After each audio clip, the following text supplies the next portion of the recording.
Welcome back, Folche Erash. The most recent UN progress report of the UN Secretary General on the SDGs, dated in May this year, 2023. This report recognizes that, I quote, culture and respect for cultural diversity remain undervalued and underused in the push for SDG progress. End of quote. And this report demands a cultural boost in supporting SDG achievement. This is one of the reasons Dublin City Council and UCLG has convened this summit. The campaign, Culture 2030 Goal, was founded a few years ago for that purpose.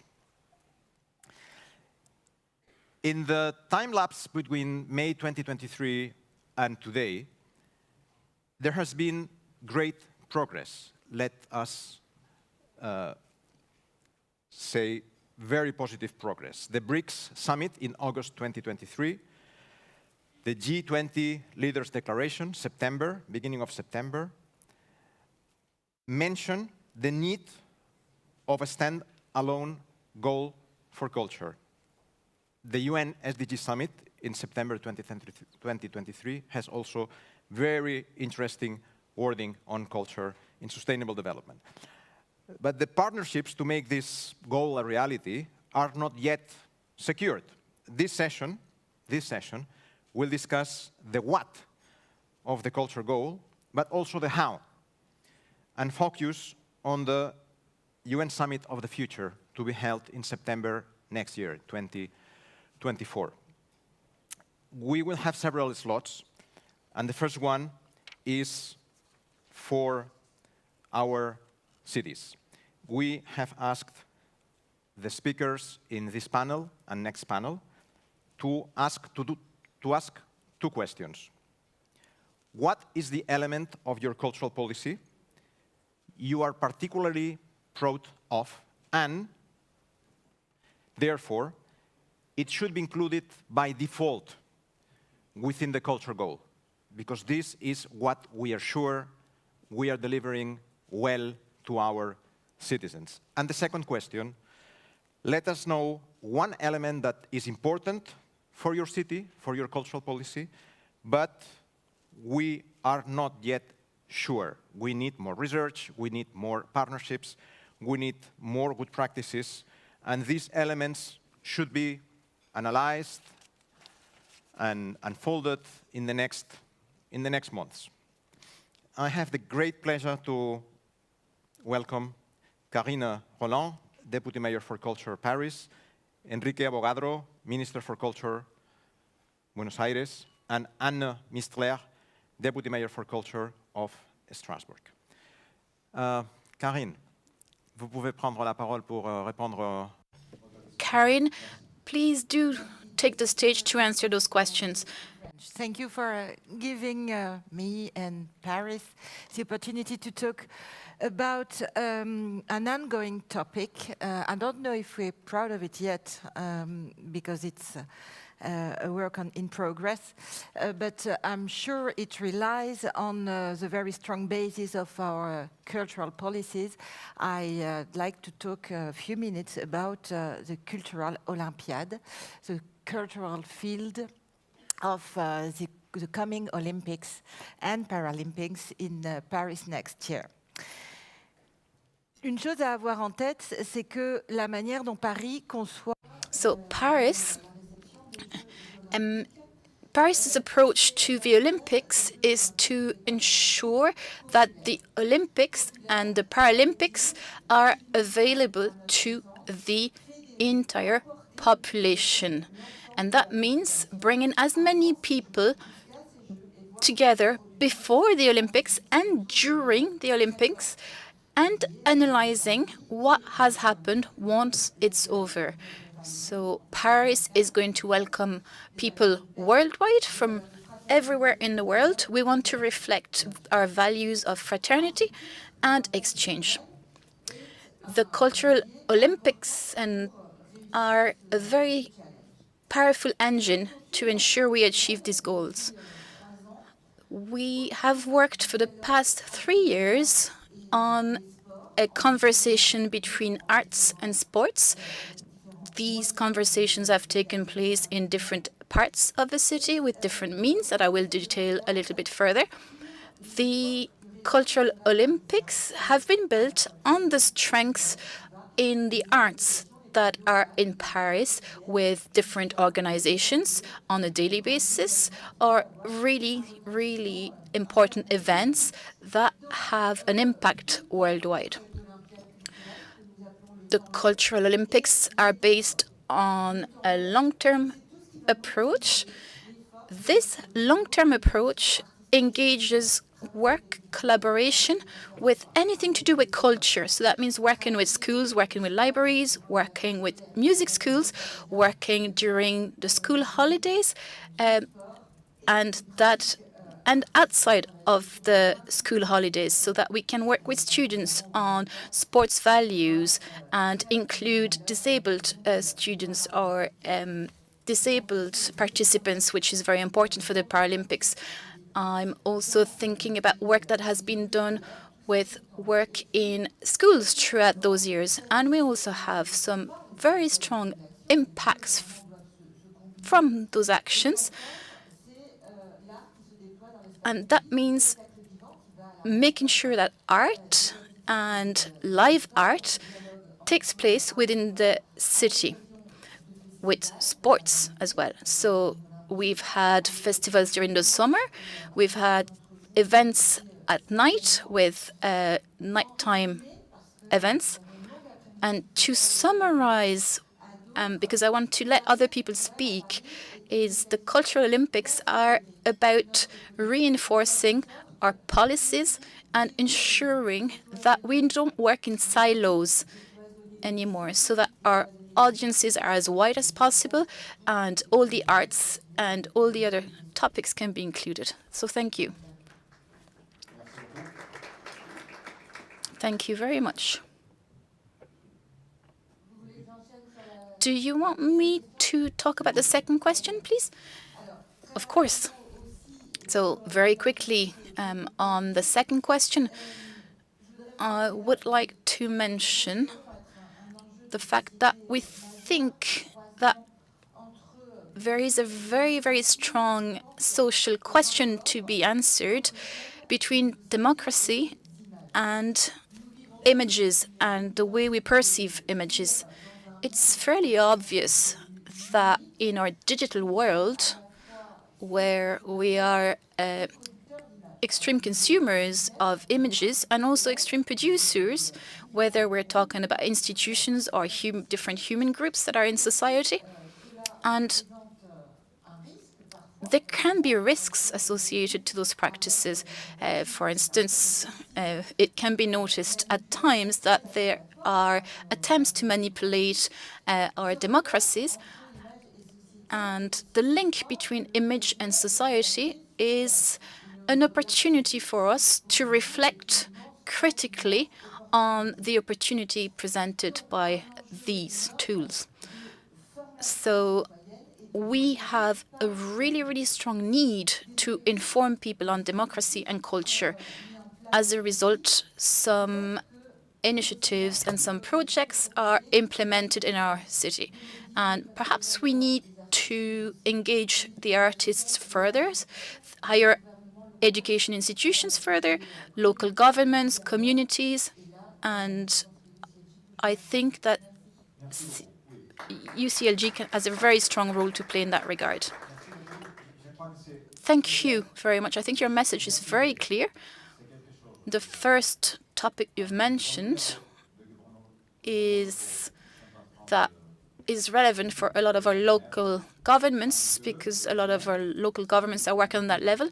And I agree that the second topic you've mentioned has been a challenge for a few years.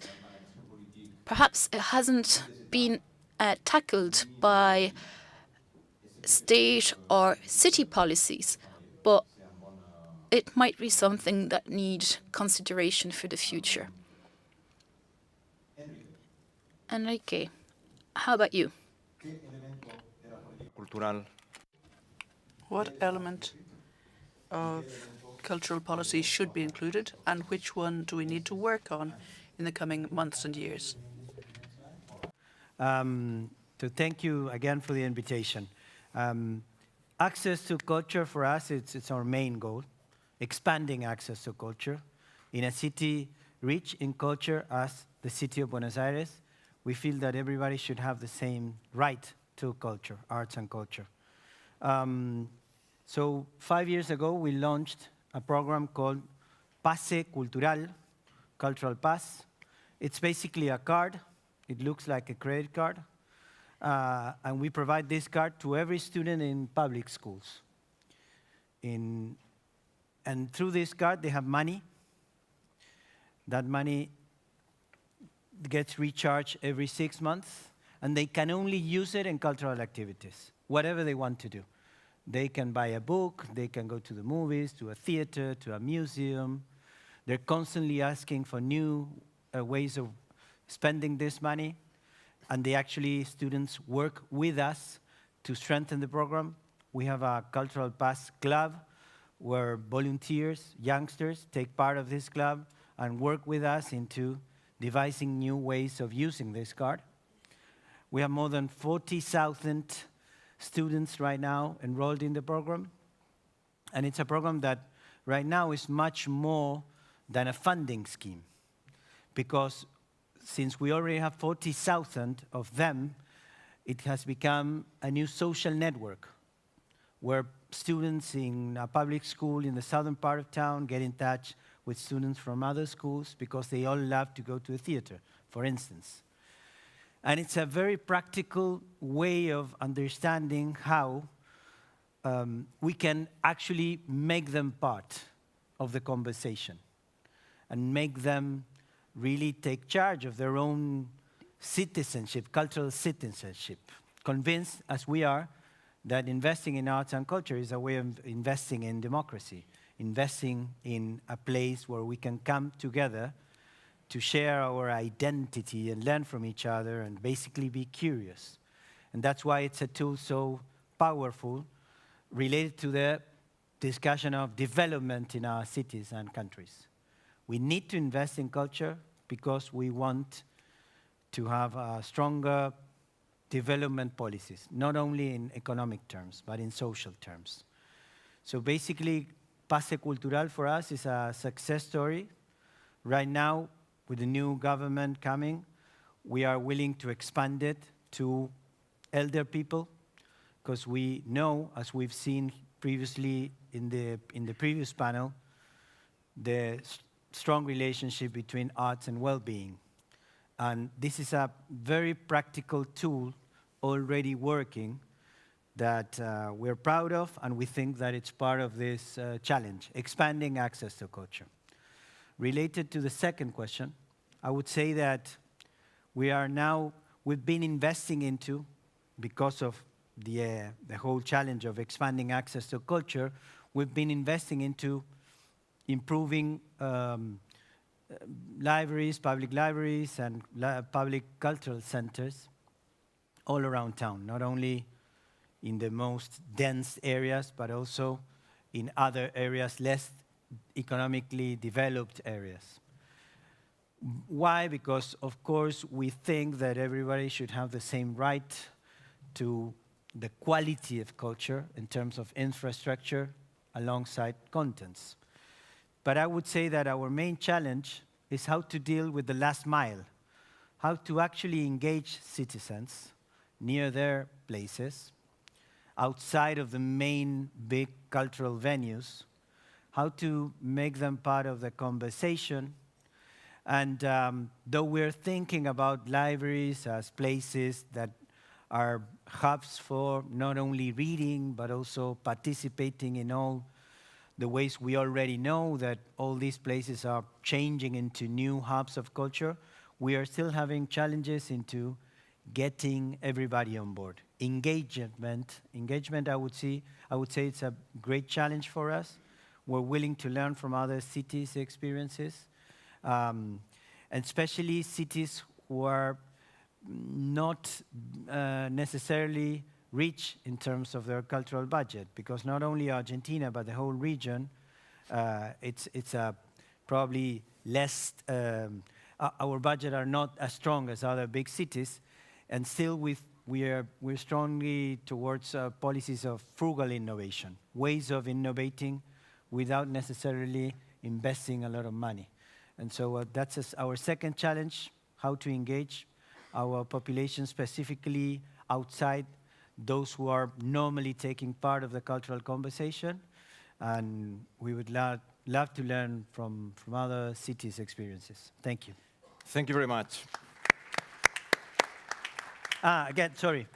Just to say that I spoke about Abasto Barrio Cultural yesterday. I forgot to bring this beautiful brochure in English that my team prepared. So after this panel, I will be walking around offering this to anyone who wants more information about Abasto Barrio Cultural. Thank you. Thank you, gracias. Let me ask Enrique, because you have explained in this second part of your answer, the one on the, say, the challenge. Would you feel comfortable if we use the leave no one behind to summarize what you're describing?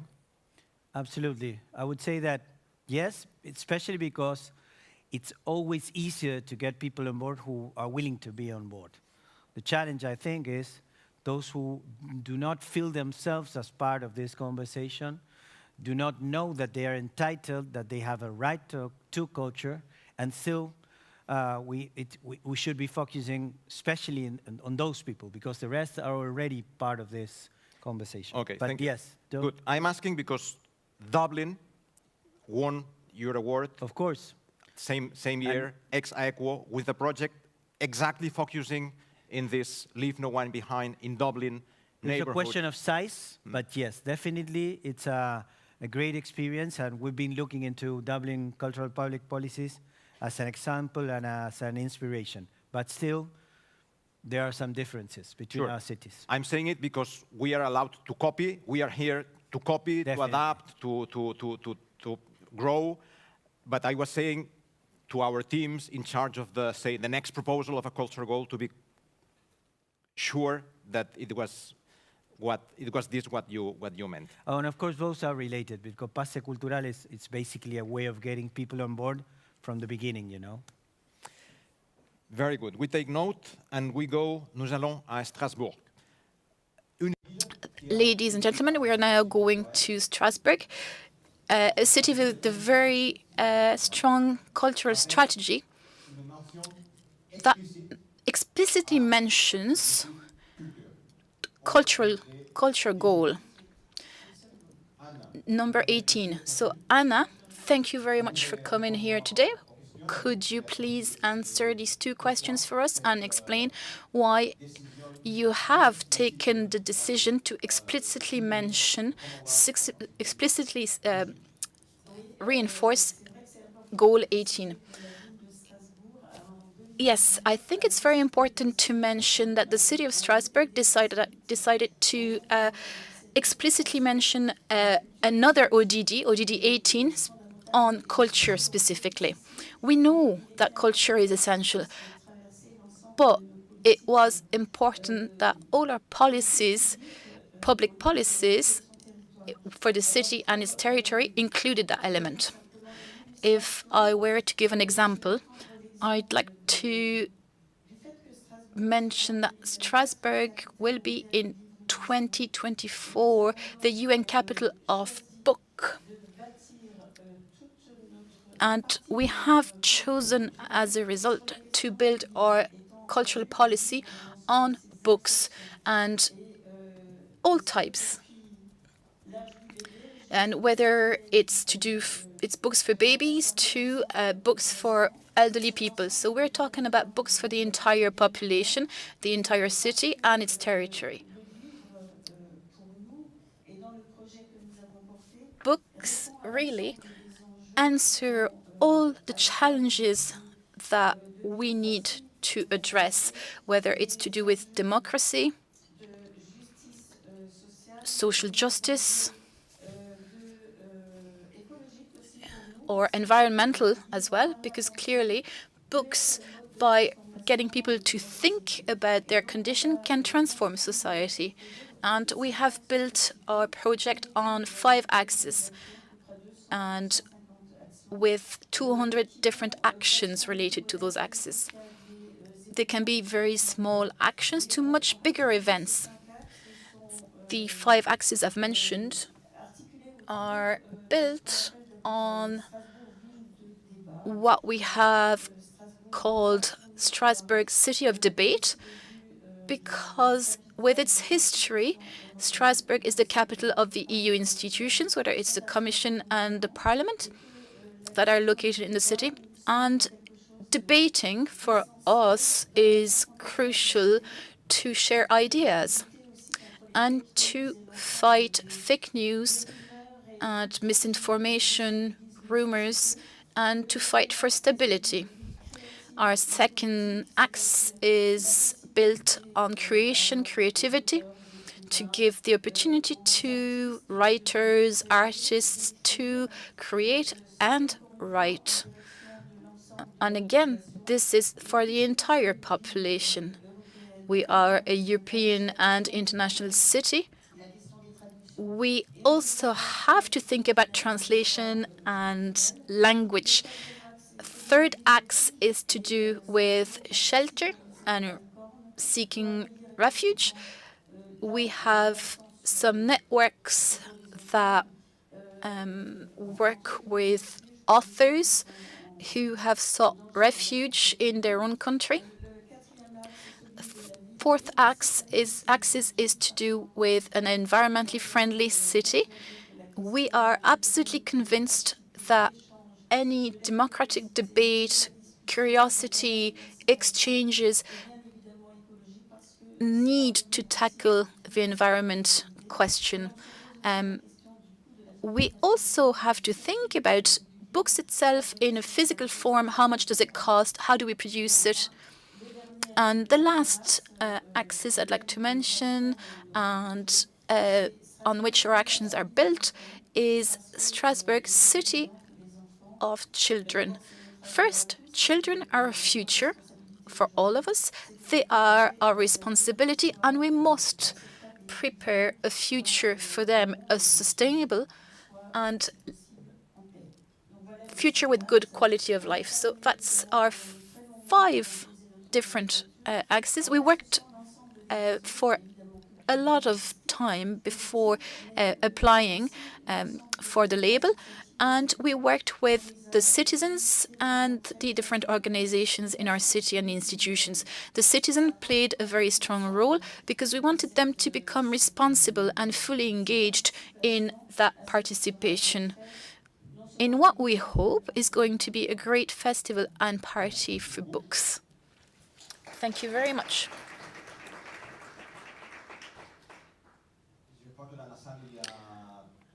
I believe that in this room there are people from cities who were awarded the UNESCO World Book Capital label. So I would like to mention perhaps Buenos Aires. I'm not sure Barcelona was one of them. But sorry.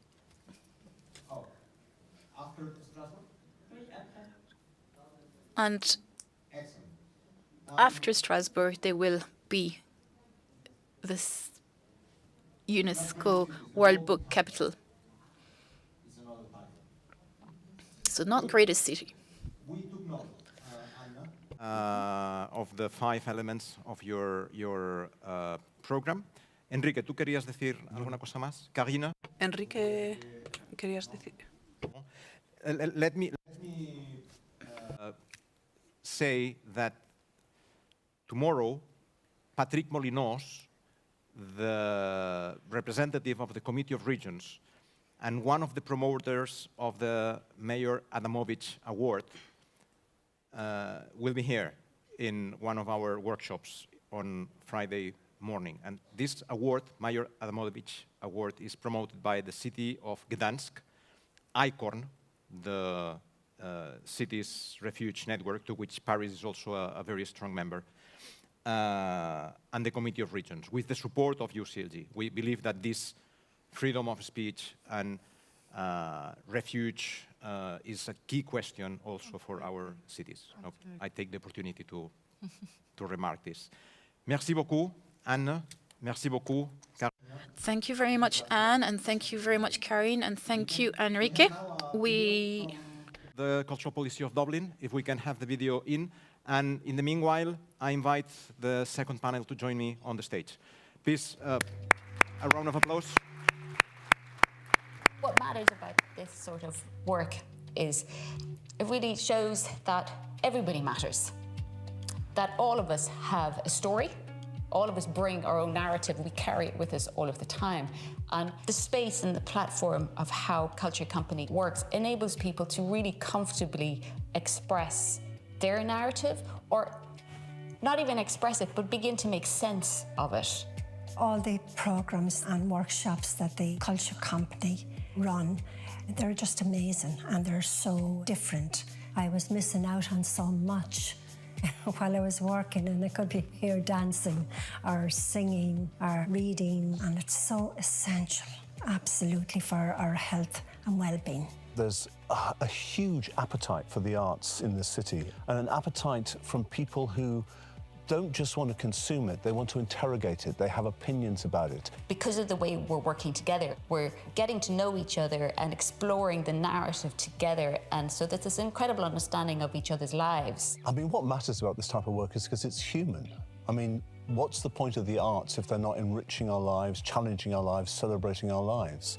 One of the mistakes of making art in a capitalist culture is that you think it's the reserve of the elite in some way. It's not. Everybody gets to make art. By taking part, a lot of things surprised me. Like, there were so many people involved from different walks of life and from different areas, and we were all together in one place. It has given me great confidence, and it gives such a balance to our lives.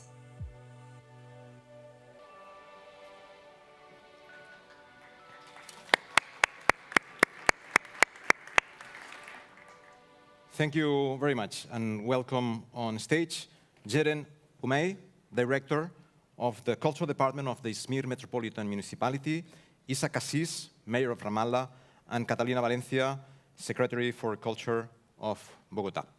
The same questions for you. I will repeat. First, what element of your cultural policy you believe it should be by default within the culture goal, because our teams, the culture departments, are delivering this element with high professionality and with a strong impact in the citizenship. And the second, the element you believe we still need to improve as a community, conceptually, in governance difficulties, lack of international good practices, lack of good strategy. To be explored in the next months. Jeren, you have the floor. Okay, I'm starting. First of all, thank you, UCLG Culture Committee, to initiate and sustain these meaningful events and let us to be part of it. And then, as a previous host of this summit, I would like to congratulate Dublin City Council Culture Company for all the efforts to be a great host. As I said, my city, Izmir, was the previous host, and I know the excitement and the process brings and the devotion it needs, but it works to it. I will try to keep it short and share the highlights of the cultural policy of Izmir Metropolitan Municipality within the context of Dear Jordi's questions. First, the element that we are particularly proud of, we have no excuses. I could talk about more complicated strategies or concepts, but we are really having hard times during the recent years. Started with the COVID pandemic, economic crisis, earthquake disasters, both in our city and also the countrywide, and also in a very politically sensitive and polarized country, and the outbreak of wars nearby. There are so many challenges. And the cultural sector is always the first that needs to be interrupted. Unfortunately, the public has some other life-sustaining priorities. And as the cultural department of a local government, our work motivation is much more sensitive to the mayor's concentration and will.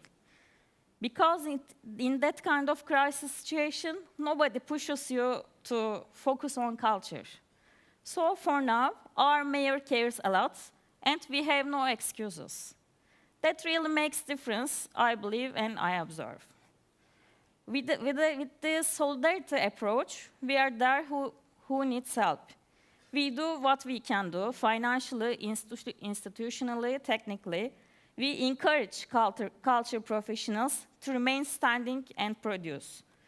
And we create innovative support mechanisms which facilitates the challenging bureaucratic processes for artists and culture professionals. Within the complicated legal framework, we devote ourselves to share our resources fairly and to the maximum. For example, as Mr. Adam mentioned in the morning session, we have an innovative local cultural fund. And also, as another approach and the main principle, we believe in harmony. As it's declared in the 2021 Culture Summit, our circular culture perspective involves harmony with the past, harmony with nature, harmony with each other, and harmony with change. It's important to emphasize that in a politically polarized country.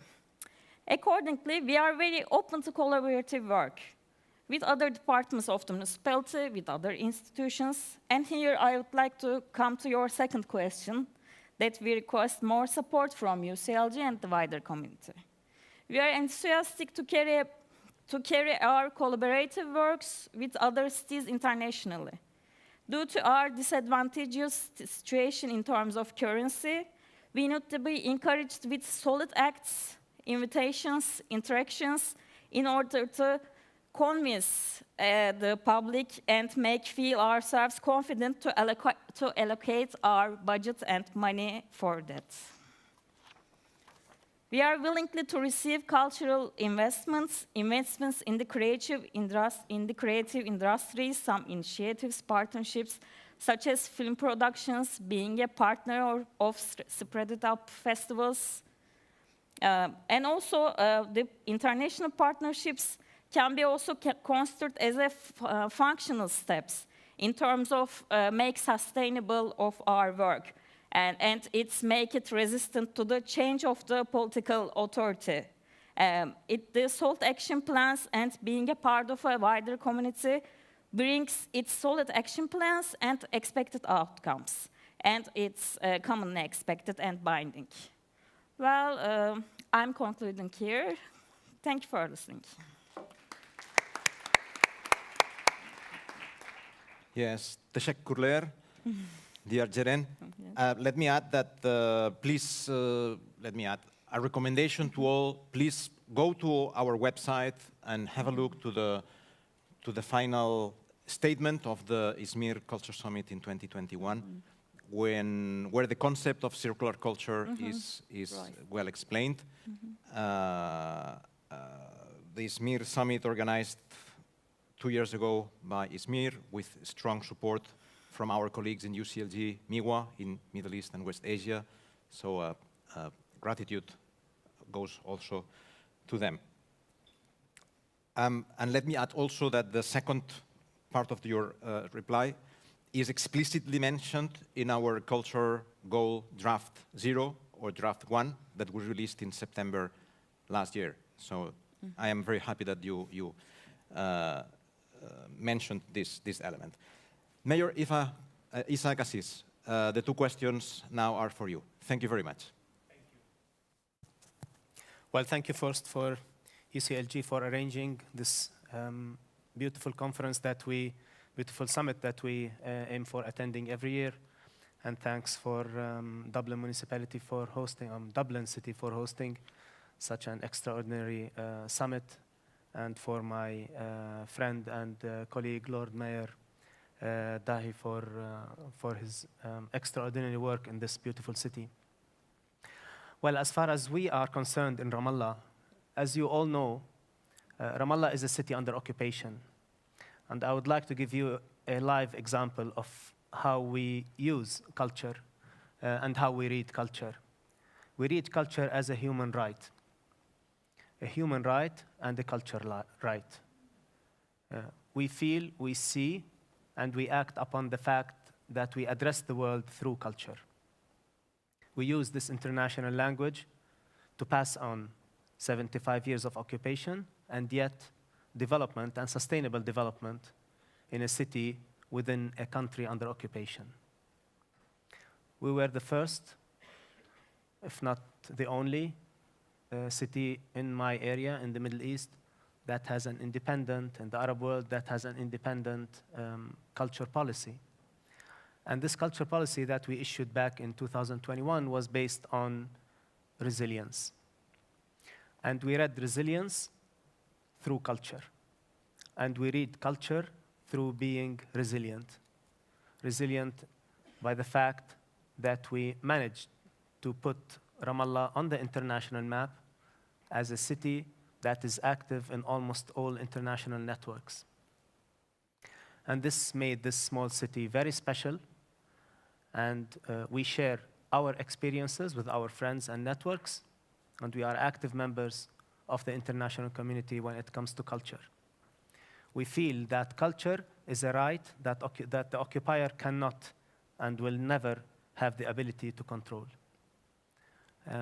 It's something that we made use of, and through resilience and indeed very hard work under extreme odd circumstances, we managed to read culture as a human right. And therefore, when we talk about sustainable development, and here I will shift to the second question, how we do that. Yes, we do interact with our friends and allies and networks in the world. Again, through culture, but the fact that we depend solely on culture in addressing these challenges has put resilience on our top priority when we talk to the world. Here we share experience, as I said, but more we gain experience and we learn from this beautiful learning curve that the world faced. Ramallah today addresses the 17 SDGs in a local context from the point of view of a culture. So I look at climate change and the challenges from a cultural point of view, and we educate our people to have a new generation that respects the environment in the culture of the people. So the society, the culture, and resilience. We read it, the three of them, under human right as a perfect recipe for us to cruise safely in this hardship that we live, using the word and the concept culture. Thank you.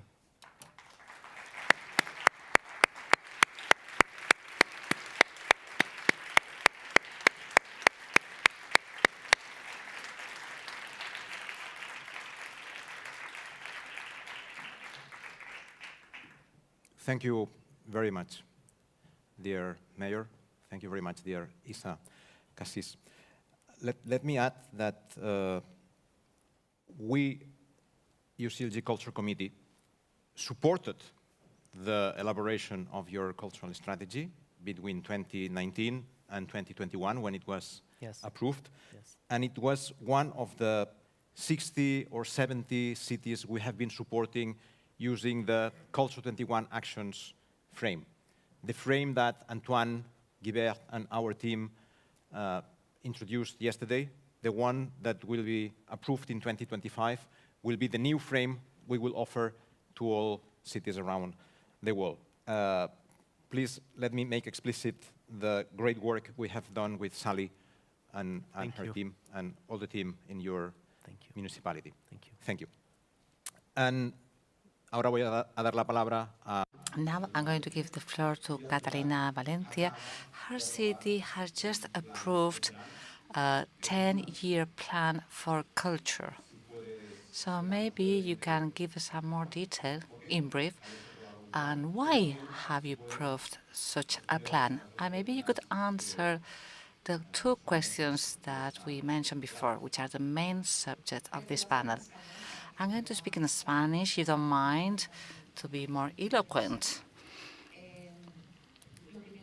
First of all, I'm convinced that for the first question, that one of the main issues that we have been focusing, as I mentioned yesterday, is everything that has with gender and care. We started thinking about which is this kind of a cultural imaginary that we have, which are chauvinistic and that have a lot of gender violence in our city. So we started thinking, and we said we don't need to address women. There's a lot of work done targeting women that are suffering domestic violence. But then historically, we need to question, why is it that men cannot express their emotions? Because culturally, for a man to express his emotions is more difficult. So as I mentioned yesterday, we set up the program CALM, addressed to men that feel vulnerable. And this has had an impact in decreasing violence suffered by women in the city. And then we have as well a school for men in care work, which tries to strengthen the link between masculinity, of those masculinities and paternities with their children. This is based upon one thing. You need to learn how to care through educational devices and conversations for transforming this imaginary that is ingrained in the chauvinism. So it's gender policy and care, and this is essential. And this should be included in the vision that we have. Trying to achieve as well culture. There's something else. There's something linked to the care system. The public policy, writing, reading, and oral expression is something that we are developing for the next 20 years in Bogota. And this is linked with the care, because if fathers read to their boys and girls, they start caring, reading to them, talking to them. This means creating a bond, and is working on this relationship between fathers and their children, and again highlighting the care activity. And this public policy is one of our main achievements in Bogota and in Colombia, because for the time being we only had plans for reading, writing, and oral expression. Now this is a public policy for 20 years, and it has a very important budget, and is within the culture plan for 2028. And we have a program as well that for us is very important after the pandemic, and it was acknowledged by the UCLG, which is local culture. Last year, I went to Mexico to this culture summit, and this was one of the winning programs with a lot of positive reviews at international level, because we managed by the local municipalities, the small town halls and city halls. Through local governance, we joined technical and financial effort to help the cultural agents and creators everywhere in the city. So there was a lot of investment and a lot of strengthening their skills and their abilities to invest in heritage and in culture in the city. That was for the first question. Okay, let's move on to the second one. Second question. One of the that we have heard in all the debates here and in the different international cultural spaces, there's something that I have been hearing a lot. One of the practices, one of the good practices that UCLG can shape, because it's like a think tank, the UCLG. I think that UCLG could call it the good international practices. I was talking with my friends from Spain. We're talking about the importance of data and information system in order to be able to take decisions at international level or national level for cultural programs. And we have a lot missing concerning data for culture. And me, as a Secretary of Culture, having data is something important in order to ask for a proper budget for the access of cultural rights. And one of the good practices are the information system that we have now in the city. We didn't have anything, but what we know now, we do have data. We have the satellite account Bogota chapter, and we have been able to measure the impact of culture against other sectors. So having data and indicators in a system is very good. So that can create agency. And then we can have in the public policies agenda not only the debate, which is larger, but we need to have as well, we need to have instruments. We think sometimes that because it's culture, we are not talking about economy, but culture has an impact on the local economy, and that has an impact on political science. So this is a practice that we should share, these policies of a creative economy. We have set up a system of creative districts in order to strengthen the creative communities. This is how we see the concept in this cultural plan by 2038. We see citizens that are creating in the center. And we go from having a development plan to have a vision of cultural rights which are in the middle. And the citizen as creator will help us say that culture and achieving culture is not only important for culture and heritage, but it's important for environment, gender, governance, economic development, and this where we have to go with our debates. So we have to go out. We shouldn't stop being endogamic. We have to go to the other political agencies with other different parts of the policies where the structural approaches are defined at the city level and at the national level. Okay, thank you very much. I'm going to make use of your presentation to explain that in the preparatory debates, when we were drafting the document Goal Culture, we started about 3 years ago with the campaign, we tried to give an answer to your question, which elements should be in the Goal Culture, but with the ambition that this will give rise to having a proper assessment and an impact in policies in other fields. The same as today in the development goals, we have a few goals that are more linked maybe to environment. And there's a goal devoted to gender equality. But it doesn't mean that the environmental activists are not going to try to achieve the other goals. The same thing. Every moment we'll still do a follow-up of the different goals. I think that the same thing should happen in the world of culture. We have to be located as well in the international agenda. And that's all. You can leave the podium now. Thank you very much, Mayor Cassis. Muchas gracias, Catalina. Y pasamos a otro vídeo. Now we are going to move to see another video from Dublin, if this is possible.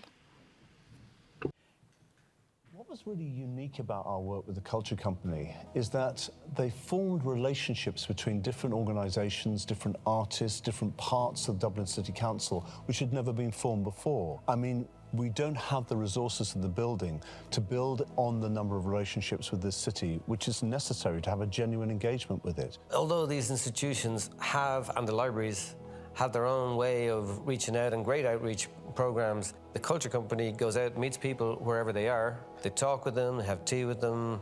It's like a dating app for cultural institutions and community groups. The role I have as an artist with Culture Company is quite different to other organisations in that the relationship and the respect and the trust has been established already. The community really feel that they have full ownership of where the project is going, that it is done at their pace, and it's reflective of their life in their community context.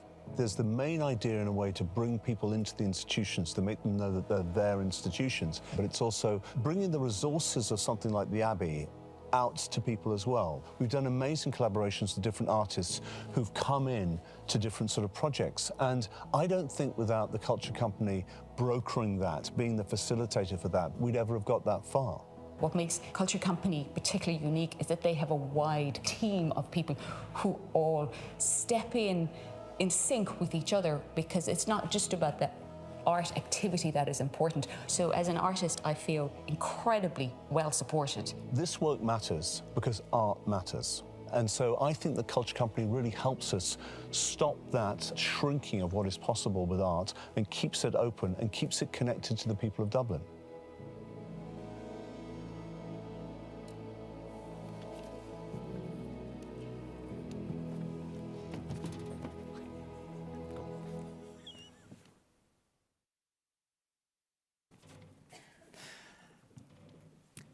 Thank you. Please, an applause. Let me invite to the stage to Celia Fisher, Guillaume Prière, John Crowley, Sharon Memis, Marie-Laure Lavenir.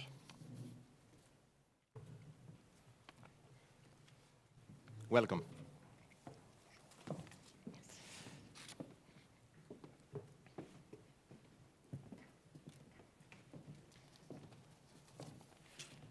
Do you want to speak from here? Feel free. Stay here.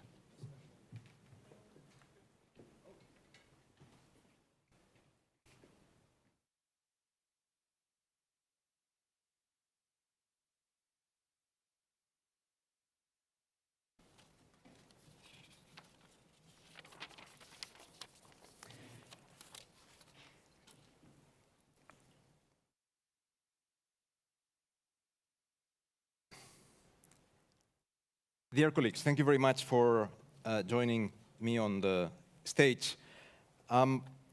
You have in front of you the organizations that have been working in the last decade to put culture at the center of the global conversation on development. Marie-Laure Lavenir, Director General of ICOMOS, the International Council on Monuments and Sites, Sharon Memis, the Secretary General of the International Federation of Libraries,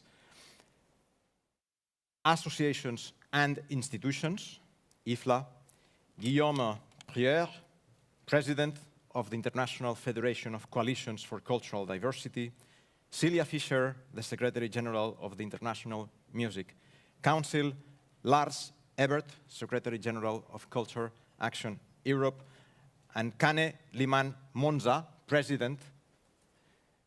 former President of Arterial Network. He will be with a video online very soon.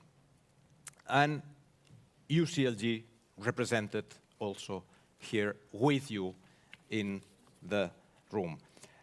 And we have also with us John Crowley, consultant, former official in UNESCO, and the person who has been working with us in the last 1 year and a half, the person who wrote for us the culture goal draft in September 2022. John, would you like to explain the culture goal proposal? Sure. How long do I have? We forgot to check about time. You have 8 minutes. 8? Okay. So I'll be concise. I can go on forever. And I have enough notes to go on for a very, very long time. So I'll try to keep it short. You asked me, Jordi, to talk about the question, why a culture goal? And thinking about this and reflecting on everything I've been listening to over the past couple of days, it's very clear that the 3 questions, why, what, and how, which you referred to earlier, Jordi, are really very closely connected. Why? What does it matter whether there's a goal or a campaign to create a goal? Whether culture is enshrined as a global public good or a common good of humanity? What cannot be achieved without that? That's the why question. I'll come back to that. It's an important question. In many ways, it's already been answered by the commitments to the achievement of a culture goal, but it's still good to remind ourselves of why those commitments were made and why they matter. The what question, if it's decided that a culture goal is indeed important, what should it involve? Substantively, but also in terms of the processes, such as monitoring, for instance, relating to it. And how? If it's important, and if it's agreed what should be in it, a zero draft, as Jordi mentioned, is already available. I'm sure many of you have had occasion to read it. You might have comments, including critical comments, about how it should evolve. Let's assume there's a basic agreement about what should be in it. What's the strategy for achieving it? And of course, bearing in mind, repeating this important point, that the question why a culture goal is not coextensive with the question, does culture matter, or even is culture important for sustainability or sustainable development? You could answer yes to that question and still say that the best way of achieving it isn't a culture goal. So it's good to put in place the reasoning, the architecture that underpins the commitment. Of course, no one here, I'm sure, would argue that culture isn't important, both in general and specifically for sustainability. There's an insider bias in the room, no doubt, but I'd like to validate that shared feeling. It's my feeling too. And indeed, I go slightly further. It's not just that, as discussed in previous sessions in this summit and on other occasions, cultural policies and activities within the cultural sector can make a valuable difference to the achievement of the SDGs, though of course they can. There's a more profound point in addition. A sustainable world is one that is shaped by a culture of sustainability. And conversely, many aspects of the unsustainability of our world today, which have been mentioned by previous speakers on many occasions, are traceable to cultural frameworks, including, but not limited to, the cultural frameworks of extractivism, productivism, and consumerism that are very powerful, historically constituted, socially embedded, but not inescapable. Now, intuitively, it's plausible that the emergence of a culture of sustainability could be favored by better incorporation of culture within the SDGs. But this intuitive plausibility doesn't answer the strategic question whether a culture goal is an objective worth advocating and mobilizing for, still less whether it should be seen as a priority.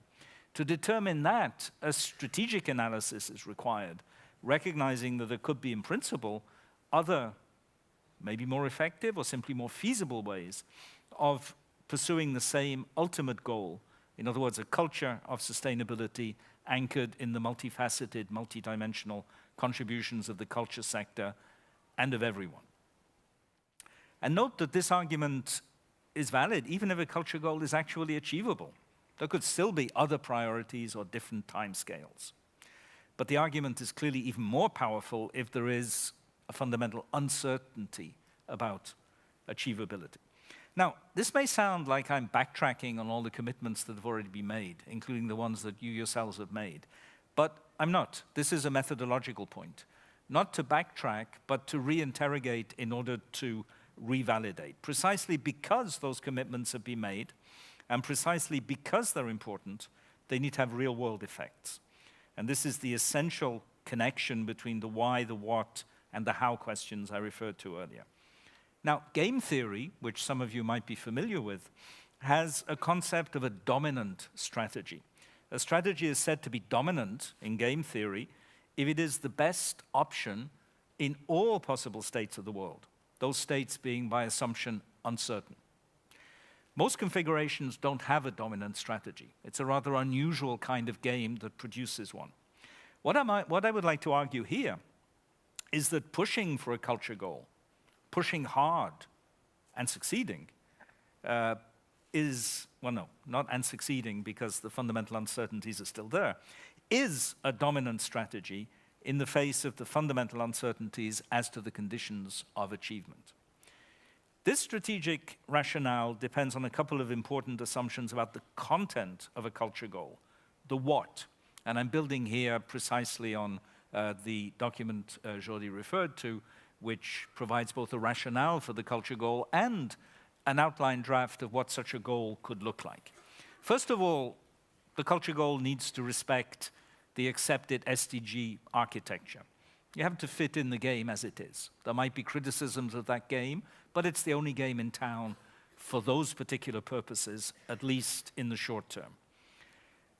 That means breaking down the importance of culture for sustainable development into specific targets, as the Zero Draft does, some of them quite familiar because they build on existing conventional frameworks, for instance, some a bit more innovative because they're filling gaps. John? Yes? Let me, everyone who wishes to have a look to the document, go to our website, culture2030goal.net. The document is published in English, French, Spanish, so you can, while listening to John, you can have a look to the document itself. John, please. Yeah. Is there anyone who hasn't read it? Very brave of you to admit it. Now get on the website. So, breaking down the importance of culture into specific targets and associating them in turn with indicators. In a number of areas, those targets and indicators already exist. I mentioned the frameworks of the culture conventions, for instance. In others, they need to be developed. And that could raise significant technical challenges, which have been discussed in a number of panels in this summit, including this morning about assessing the impact of cultural policies, for instance, a panel that I was in myself. Secondly, the culture goal needs to unite cultural stakeholders and extend the stakeholder space to new actors. For instance, actors mobilized around other goals of profound cultural significance, but which might not hitherto have been framed in cultural terms. For example, gender equality, which was discussed here yesterday, cities, which is at the very heart of everything we're discussing here, SDG 11, climate resilience, which has been mentioned on many occasions, and even SDG 7, energy, which happens to be at the center of my professional life. If anyone doesn't think that energy systems are culturally coded, then we can have a discussion at the coffee break afterwards, and I'll try to convince you otherwise. Third, the culture goal needs to be transversal, connecting culture to all aspects of the SDGs, because again, there can be no true sustainability without a culture of sustainability, which is indeed one important dimension of culture as a global public good, to use the phrase adopted by the Mondiacult conference in September 2022. I have some unpopular opinions about pillarization. I'll skip them. We can come back to them in the discussion. Culture, because of its transversal nature, can, and I believe should, be the lever to depillarize the Sustainable Development Agenda. The pillars were a mistake made in Rio in 2012. It's time to undo them. I know that's an unpopular opinion. Of course, if the pillars are there, then culture needs to be a fourth pillar. But it would be even better if the pillars weren't there at all. Let me just take two examples. Are greenhouse gas emissions an environmental issue, a social issue, or an economic issue? The answer is all three, obviously. You can't pillarize them. And whoever thought that you could meaningfully separate society and the economy into pillars? John, you have 2 minutes. Thanks. Please, one word, work. If you don't think work connects those pillars intimately, then perhaps you haven't thought about it enough. But I'm sure everyone in this room would agree with me on that. With those conditions in place, it's easier to consider how a culture goal, once drafted, can be used. And there, I think it's important to distinguish three time horizons or strategic objectives. Of course, the ultimate objective is to create the conditions where it is absolutely obvious that culture should be in the post-2030 process/agenda. Never again should anyone even think of a sustainable development agenda without including culture in it. And that objective of obviousness is the ultimate criterion of strategic success. At the same time, the Sustainable Development Agenda is under pressure from its own limitations and from external circumstances in ways that make its revision perhaps desirable, perhaps even possible, though possible is very challenging at the intergovernmental level. If so, it's important to make sure that culture is on the table now as something that should be included in any revision, whatever particular form that revision might take, of the Sustainable Development Goal framework. And third, start acting immediately among those who wish to act, like everyone in this room. Of course, intergovernmental recognition is nice to have. It can even be important in terms of leverage and in terms of universality. But it's not a precondition for action, as this summit shows very clearly.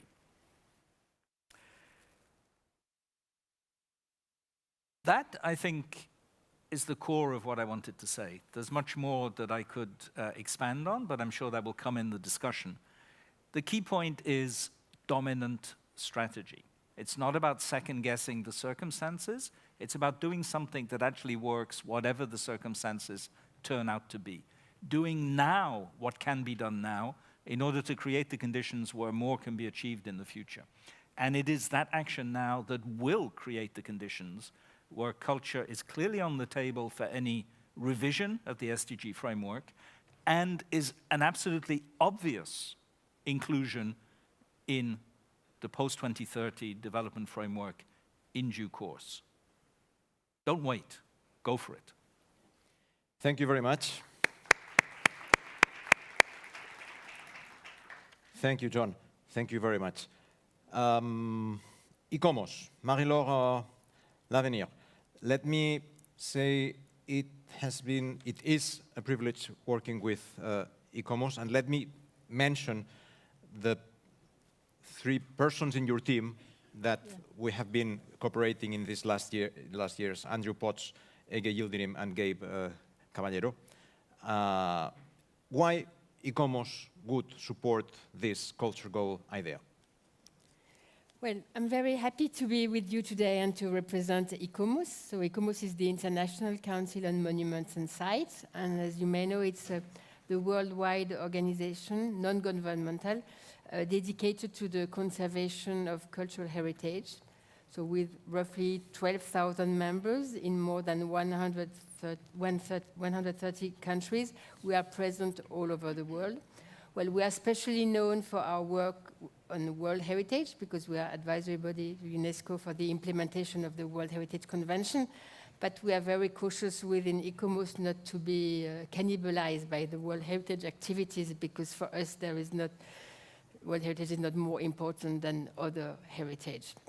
So as Jordi said, we have been quite active in advocating for culture to be part of the SDGs over more than a decade, since 2014, with Andrew Potts first launching the ball within ICOMOS.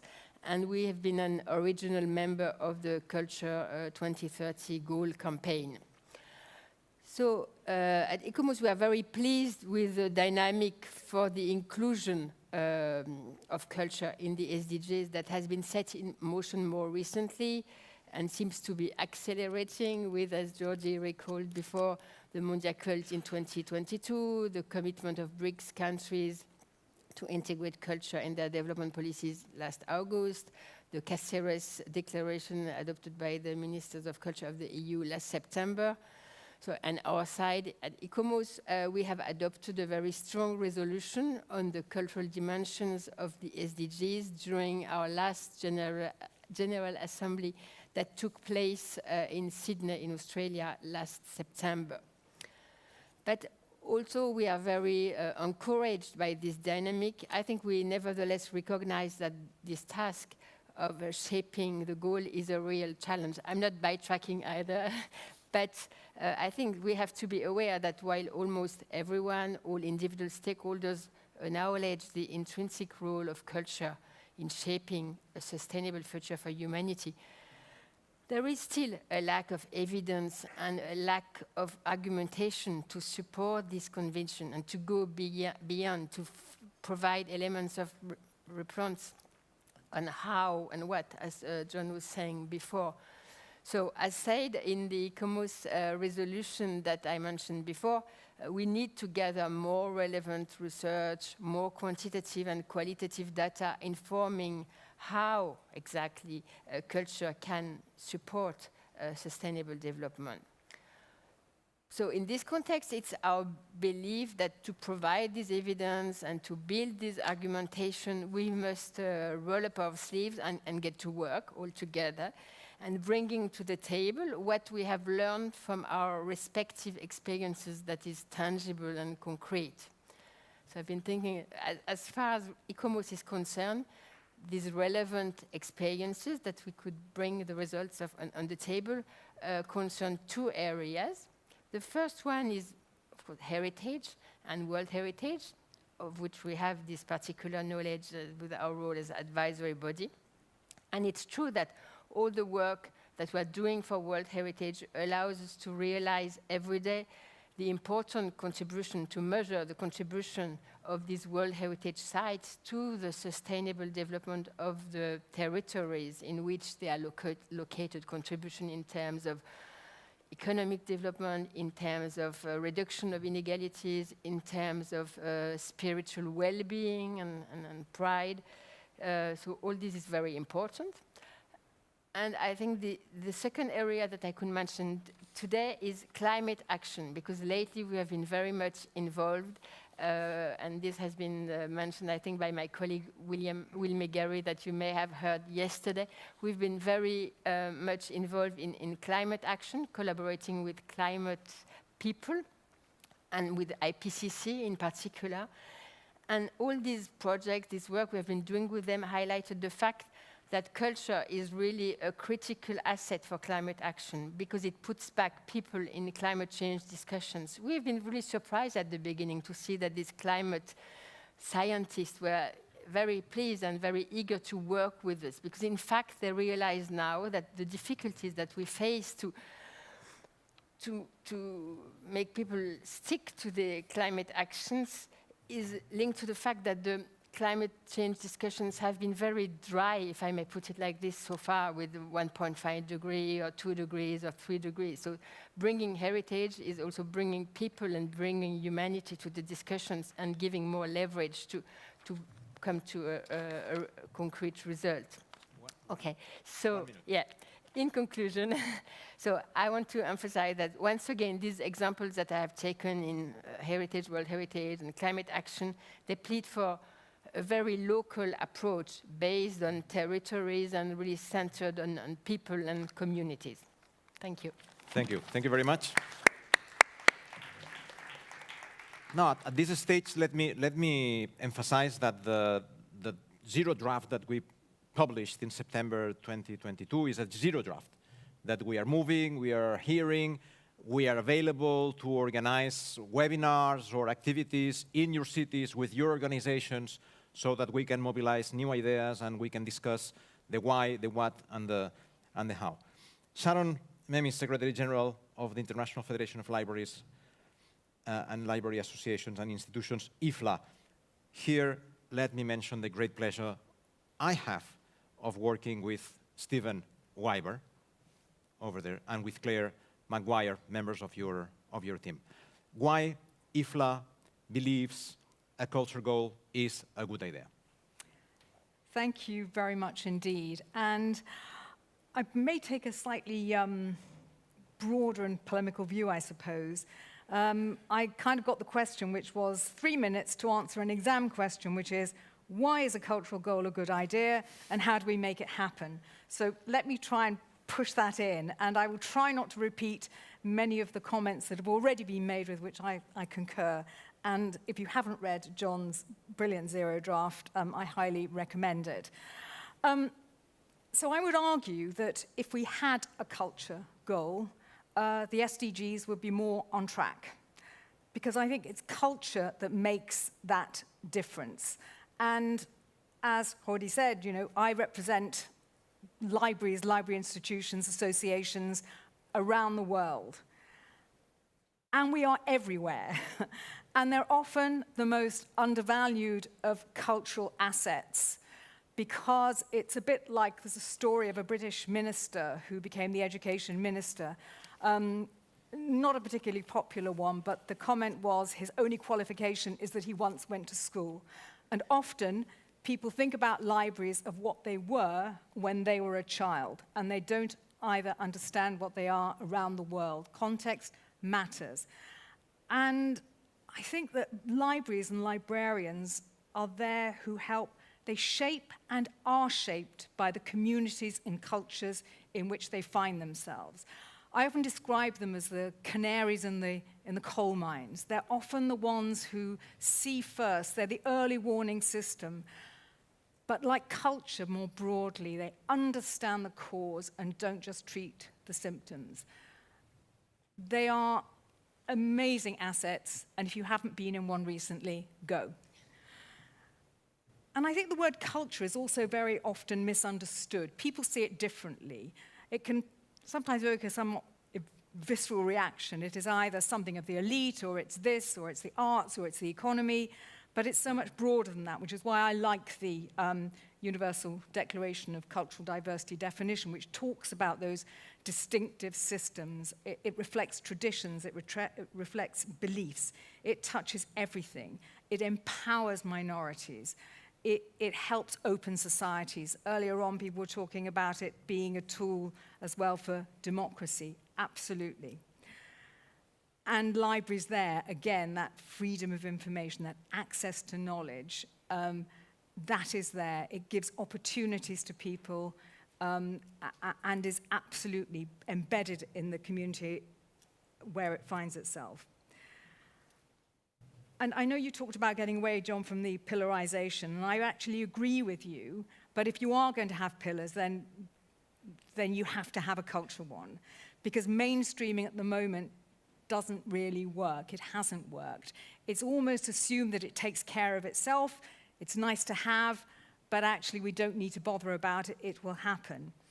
That's wrong. It touches every aspect of our lives. It touches business. It touches policy. And just an example outside of what we perhaps all think of as culture, the biggest cause behind international business mergers is culture, because people ignore it and things collapse. And culture helps make societies inclusive, and that's got to be good for you. So what is the not to like about having culture as a goal? And that's why I believe that culture has to have its own goal, or it has to be so embedded in absolutely everything that it is at the forefront. It's the magic dust, it's the glue. Without it, nothing else can work. The second part of the exam question was, how do we make it happen? 1 minute. In 1 minute, okay. Yes. So, there is momentum. Don't lose it. Let's build on it. Everybody's referred to the examples of that. We need a smart, strategic coalition for advocacy, not single agendas. We need shared language. I think we need evidence and data, lots of it, and there's plenty out there. We need to gather it. And we need to present it in a way that people who wouldn't normally listen to us start listening to us. We're already working with everybody here, but one of my ambitions, and certainly working at IFLA, is mobilizing those networks of influence, but actually getting beyond the usual suspects. I want people who never think about libraries, who never think about culture, to say, wow, I'd never thought about libraries like that. I'd never thought about culture like that. If we just stay in our bubble, if we only talk to ourselves, because we all agree, we will not succeed. So think about how we present that. Yes, let's look at that zero draft. And we need a twin path. We need to be thinking post-2030 agenda, but we also need to be thinking now, today. We need to be preparing for the summit for the future. There are lots of ways of doing that now, and we need to work together generously, courageously, coherently, and that way I think we will succeed, and society will be a better place for it. Thank you. Thank you. Thank you very much.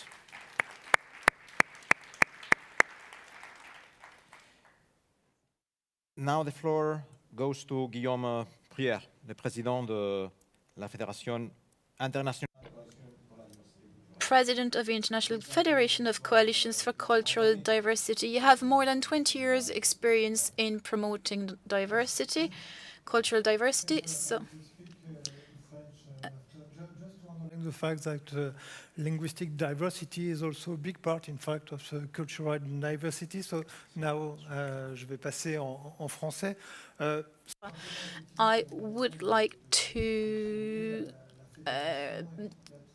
mention that you're right to highlight the Federation and our really long past experience in cultural diversity. Cultural diversity is the engine of our engagement in the current campaign. Cultural diversity is sustainable development. If we argue that cultural artifacts aren't treated the same as other goods, we need to defend the right for authorities, local communities, to protect the art products and those who make them or make them possible against trading and commerce. Obviously, this has an impact on sustainable development because it's about making people able to live together, making national and local cultures to express themselves, to live together, and therefore the positive link between diversity and sustainable living is obvious.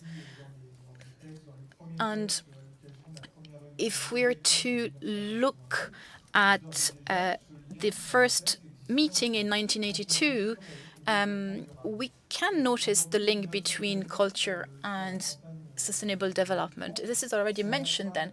Now, for 2030, we can note that there is a bit of a frustration because culture seemed to have been forgotten in previous conversation, and therefore we need to ensure that in the next debates, culture is fully involved in the conversations. Culture can be a specific goal in itself, but I think and I agree that culture is also a transversal element for all the other pillars. Culture has an obvious role at a social level, at an economic level, and with the environment. Culture can bring many contributions. To be a little bit more specific about cultural diversity and the fact that it is sustainable development, I'd like to mention two goals that seem very accurate to fuel the debate. First, it's that if we have a cultural or a culture goal within sustainable development, it means that we must be able to engage artists and the art industry sector.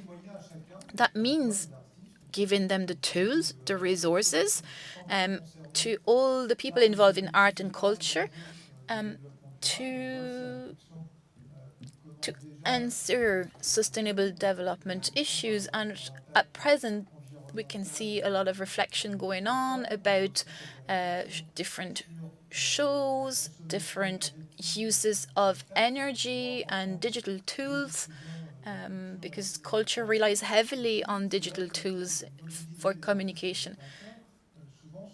Therefore, artists and creators must be involved, and they have very strong voices to carry the message and to achieve the goals in terms of sustainable development. Second point I want to mention, and it's a very strong belief of ours, is that clear and identifiable goals for culture in a sustainable development goal plan, it means that we make policies much richer than it becomes a means to motivate, to incentivize the states and to be more ambitious. I think that I've met my goal, my 3-minute goal, but I hope I've been able to show you as much as possible how motivated we are in achieving our campaign, and that the introduction of cultural goals is a very rich and productive way of working. Thank you very much. Let me say that GOMOS has national chapters or national commissions, you say. IFLA has national chapters. The International Federation has also national coalitions all over the world. So when you go back to your cities, to your, you must be aware that you have allies at the national level in each one of these 3 organizations, and certainly also in the realm of music. Celia, you are the Secretary General of the International Music Council, also a founding member of this campaign. Why the International Music Council believes the culture goal is a good idea? Merci, thank you very much. I will continue in promoting linguistic diversity and speak in French, although I'm German, but I'm happy to speak in this other non-native language for me. Bonjour, merci beaucoup, Jordi. Thank you, Jordi. I always see the pleasure that you have working with us, but let me assure you that it is a shared pleasure. Thank you so much for everything you've done so that this campaign and so that our group can become active. Thank you, and thank you to our other colleagues as well. Since 2013, it has been such a great pleasure to work with you. The International Music Council is the largest world network of organizations and music institutions, and we are focused on music progress for all. And we want to defend a world where each person, male or female, boy or girl, can learn, experiment, play, discover music, and express themselves freely through music. And we want a world where artists, whatever they are recognized and remunerated equitably,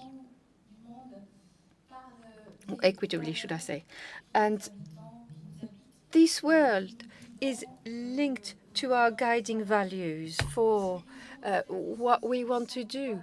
And we have 5 rights in the music world. And you will have understood that they are transcription of declarations and universal pacts and agreements that were adopted by the United Nations organizations. Stéphane Ifla this morning talked about culture as an engine for sustainable development. Well, in my house as well, in the International Music Council, we are in favor of promotion of music and musical life in all its aspects for social rights, economic rights, etc., without any partiality from the start. I have listened to you for the last 2 days, and I know that these 3 ideas of music do speak to you very clearly, because you are in charge of policies for our cities, for our local governments. We are therefore convinced that a culture goal integrated in sustainable development will bring us closer to our vision of the world. And there is a direct link between the 5 music rights and the objectives that we have proposed for the 0 draft of culture goal. This was proposed in September 2022. Now, let's talk of access for all to music, access for children and for adults, access to express oneself through music, access to musical action throughout one's life, to be able to practice music, to find information about music thanks to libraries. And also, we want artists to be able to train, to produce, to communicate with their audience, thanks to an access to media and to cultural equipment. And the cultural equipment is what you, local governments, are providing. We also want to defend their rights as artists, and we want to defend their rights to an adequate and equitable remuneration for their work. This is all included in the objectives that we have put in the draft zero. It seems trivial maybe, but I think that it is essential so that the culture sector and the music sector feel involved and responsible for the realization of the Sustainable Development Goals. Culture and music can federate, can mobilize, and a culture goal will enable this power to be used and mobilized so that we can strengthen the efficient and effective objectives that we have under Culture Goal. The campaign Culture 2030 is a part of an essential tool so that we can have enough attention given at all levels of government. Let's talk about the future now and the next steps, and I'm going to switch to English. We heard the main words, the key words. Shared language, together, engage with others. The International Music Council is a member of the Liaison Committee, NGO UNESCO Liaison Committee, and together with our colleagues from Material Network, and I think we will hear Kane Monza in a few minutes, we took the lead to prepare the next NGO forum, which is the forum of all 400 plus NGOs in official partnership with UNESCO, and which will deal with the issue of culture and development. And it was just announced at the General Conference of UNESCO, which took place a few weeks ago in Paris, that this forum will be held in Abidjan in the framework of the Marché des Arts et des Spectacles d'Abidjan in Côte d'Ivoire. So this forum will allow us, cultural NGOs, to engage in dialogue about this objective culture with other NGOs from other areas, to go beyond the usual suspects, and to speak with NGOs which are operational in other areas of competence of UNESCO, which are education, social sciences, natural sciences, and also communication. And we will discuss with them the why, the what, and the how. One minute only. And I wanted also to say that we have also national chapters, but we have a big network of international organizations, of regional organizations. Our network is a network of networks of networks, and we reach through our 130 direct members some 1,000 organizations operational in 150 countries across the world. And this network of networks reaches some 600 million persons across the world. And these 600 million persons are citizens also of your cities, of your local municipalities. So we are together with you. We cannot succeed alone. We need to be together with you, local governments, with national governments, and we are your partners. Use us, work with us together. Thank you. Thank you very much. And now I will give the floor to Lars Ebert, the Secretary General of Culture Action Europe. You are in office since December last year, or November last year. January this year. So let me also celebrate the work that Tere Badia and Luca Bergamo and Mercedes Giovinazzo have done in the past, representing Culture and Action Europe in this campaign. Lars, you have the floor. Thanks, Jordi. And indeed, I'm glad that you mentioned these names. Big shoes to step in. A little bit scary at times, but all these colleagues here on stage, and you and Stephen and the whole coalition make that stepping into these big shoes a very supported act. And I'm really grateful for our collaboration. You've asked me the simple question, which is not so simple. Why are we engaged in this? And I'm very happy that one of my colleagues mentioned earlier that we need smart coalitions, not singular agendas. And still, I'm going to tell you about our singular agenda because I think it fits very much into the smart coalition that sits on stage here. Culture Action Europe, I've mentioned it earlier in a previous session, is a network of other cultural networks, just like Celia's network, organizations, individuals that represent, as I like to call it, the diversity of the cultural sectors of Europe. I mean, it's very difficult to speak about representation, but I think it's the diversity of the cultural sectors that we like to highlight. And as a political organization, mainly targeted towards the EU institutions, the Parliament, the Council, the Commission, but also the Council of Europe, we try to translate their needs. We try to kind of decode the political messages for our members and encode the needs of our members into the political conversation. Now, as an advocacy organization, we have Europe as a scope, but in our mission statement clearly says Europe and beyond, and I think this beyond is very much this campaign here. Our other campaign that we are running in Europe, and that is for me, flip side sounds negative, but that's the complementary campaign to the Cultural Goal campaign, is the campaign for a cultural deal for Europe. And that's a campaign we are running with the European Cultural Foundation and Europa Nostra together, where we, very much in analogy to the Green Deal for Europe, try to advocate for a radical new approach to culture within Europe that has not really a cultural policy due to the subsidiarity principle and so on.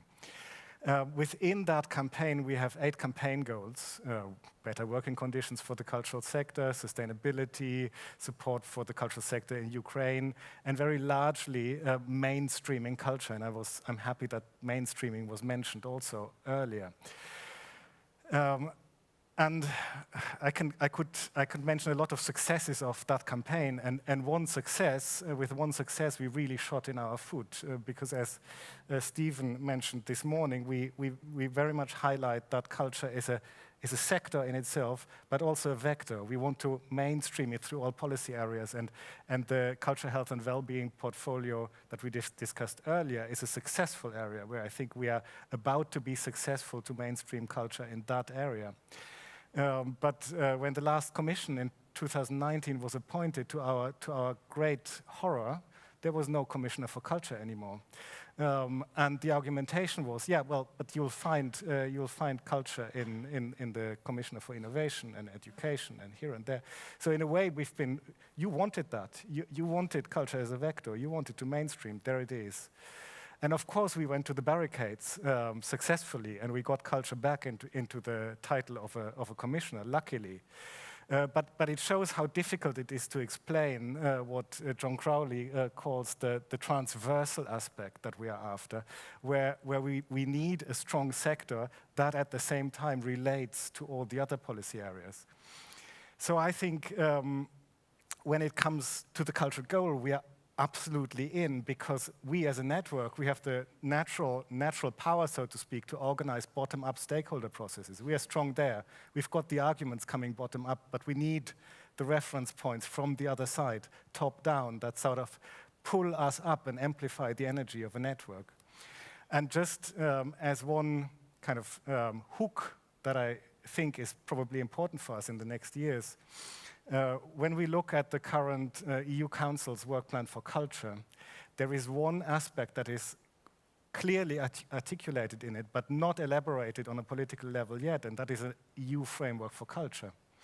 Now, that EU framework for culture, that could be a substitute to a grown-up cultural policy for Europe that will not come in the next years, maybe on a longer term. But that EU framework for culture, that could be the reference point that could help us show what support the sector needs as a sector and what support the sector can give to the others to reach the Sustainable Development Goals, for instance, and that could be the flip side of what we are working for. So for me, it's absolutely obvious that we join our forces here. Thank you. Thank you very much, Lars. Now we are going to see Kane Liman Monza, and after him, there will be an open moment for questions. We will devote 3-4 minutes to collect your questions. If you want to prepare those questions while you are listening and seeing Kane Liman Monza, that's fine. Can we have the video of Arterial Network? Kane Liman Monza, président sortant d'Arterial Network. I am the former president of the Arterial Network. So why should we have something specific for culture? Because culture reflects our identity, our values, our heritage. When we have a culture goal, we are committing to preserve our natural history and our natural heritage for the future generations. Culture is a transversal vector, which means that it is a key element to build sustainable and resilient societies. By having this specific goal for culture, we are committing as well to integrate culture in all dimensions of development so that we can guarantee a fairer and more prosperous future. But let's not forget that culture is an economic development, economic growth factor. And it is very important when we talk about culture, we want to invest in creative industry. We want to promote cultural activities, promote artists, and also craftspeople and entrepreneurs. What will be the next steps of our campaign? And what should the steps be in a near future, in 2024 and 2025? We think that every stakeholder of the cultural world can play a crucial role. Our campaign could have different items to strengthen partnerships and to write important inclusive policies. The next steps of our campaign could mobilize key stakeholders and promote sustainable cultural policies, strengthen our international cooperation, and strengthen and redefine the narrative for our exchanges between the North, the South, between the South and the South, and the North and the North. Our next steps can also be strengthening finance, promoting cooperation between the public and the private sectors. Thank you. Monza, Thank you, Kane Liman Monza, who joined us virtually. And I will give you the floor, and if you can express, there is one over there, a second over there, Marcelo, and a third over there, Catalina, and is there a fourth one? Yes? No? Yes, a fourth one. Do you want a fifth? Yes? Urgent question? Any other urgent question? No? Okay. Can you say who you are? Right, okay, I will.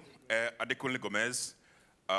Now, last year, I came across a book written by Anne Morgan, English writer, and it was an experiment to read a book from every country in 1 year. Now, it was a mixture of fascination and envy because I'm a very slow reader. Now, earlier on, there was a reference to literature and libraries as part of culture. So my question is to everybody on the panel is, would you consider reading a book from every country in the world over 1, 2, or 3 years? Or from the countries of every delegate here. You have to get a list. And the third question is that, which country, other than your own, would you like to read a book by a writer? Thank you very much. Thank you.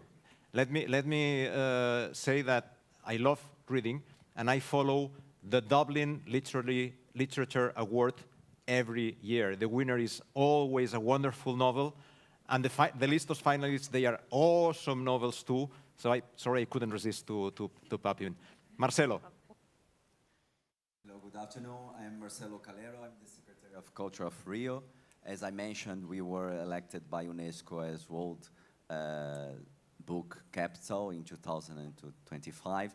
And one of the pillars of our candidacy was exactly the public libraries, Sharon, that we have in Rio. We have a very bold network. This is a comment, okay, not a question. We have a very bold network of public libraries with more than 25 all over the city of Rio. And we are exactly sharing with UNESCO, and I'm sharing that now with you, Sharon, the experience that we have. What is that? To summarize? Yes, please. I'm sorry. Yes. I'll do that in a minute, if I may, Jordi. So the experience that we have in the sense that public libraries, they are more than just a venue, but also a place by which people get familiarized with other cultural venues. So sometimes the inequality is so hard that sometimes people feel afraid of getting into a museum or into a theater. And then, but they are familiarized with libraries, because even the smallest schools, they do have local libraries inside. So they are more or less familiarized with that. So we say that libraries, they do have a very special role in getting people into the cultural network in a broader vision, as well as a place where community can meet more than just choose a book or study and so forth. That's it, Jordi. Thank you. Obrigado. Thank you very much. I think this is one of the homework that the cultural sector as such has, the borders, frontiers that many people feel with the cultural institutions. Catalina, ¿querías tomar la palabra? Muy brevemente. Sí, no, Yes, I think, as some panelists were saying, that we have for many years been pushing, and I really admire UCLG, I admire you, Jordi, because you've really pushed with all the cities around the world to have a culture goal. But I'm still concerned about something. I think we need a call to action. What can we do as local governments to ensure that it is feasible to have a culture goal? Beyond experiences that we're sharing, we all have goals, but specifically, what actions can we take to have a political influence and make sure that UNESCO can make that call and it becomes a reality in the UN? Because otherwise we'll be here in 20 years' time talking about the same issue, knowing how important it is, and especially with all the wars that are happening, and that has a lot to do with culture war. So from Bogota, I would like to say that I'd like to know what specific things, what definitive things do we need to do to make this feasible? That's my question and my contribution. Thank you. In a moment, the panelists will make their comments about that. Was there anything else? Rosanna? Hi, Rosanna here from British Council. And I really echo Catalina's words. I want to really thank UCLG, the Culture 2030 Goal campaign, for pushing this agenda forward and bringing it on the table so often. British Council's done a report on the missing foundation and this notion of how can we play the game that we are all part of, but also change the rules and look at the systems of development that currently exist, of evaluation, and challenge ourselves to think, are they working for us? Are they working for the cultural sector? Are they working to embed culture across all of the Sustainable Development Goals. And if not, the UN Summit of the future is a real chance to embed culture at the heart of development, whether in the form of a goal that is transversal and recognizes the breadth of the positive energy that culture can bring to society, the economy, and to the environment, but also as something that's at the heart of what makes us human, and going back to the preamble of the SDGs and the powerful messages that were in there, translating them into the ways that we measure or the ways that we try and implement development, if development is the right word for the future. So I just wanted to leave that as a provocation and a question to you about what can we do to make this happen. Thank you. Thank you, Rosanna. There is another final question from the audience, but let me invite you to read at least the two most recent reports from the British Council. The Missing Goal in 2021, if I am not wrong, and the Missing Foundation, released a month ago, exactly day by day. Excellent literature to help what we are doing, what you are doing. Please. Thank you. Sandy Club from the Office of the Wellbeing of Future Generations Commissioner in Wales, Cymru. It was a comment, I suppose, more than a question, and in response to John's excellent reflection or provocation about the maybe controversial idea of doing away with pillars. And it was just to add that in Wales, when we developed our legislation for future generations, we did take the decision to add culture as a fourth pillar. And indeed, when we set our wellbeing goals, which are framed around the UN development goals, and we have 7 in total, and one of those is all about a vibrant culture, and we found that very useful, but that's a discussion I'd be interested to follow up maybe over coffee. Thank you. Yes, Sandy, thank you very much for this question. Thank you very much to all. You have 1 minute each. I am really sorry I have repeated this bad feeling we have, because the questions deserve not 1 minute, but 20, and the exchange is rich, pending, but we have to carry on. So please, as before, John, you are the first in 1 minute. If you want to address any question, if you want to give any advice to us on how to get to the UN Summit of the Future in September. Yeah, I think 2 things. First, if you'll allow me to quote Ludwig Wittgenstein, show, not tell. And this, I think, goes to the heart of Catalina's question about what can cities actually do? And the answer is show this in practice.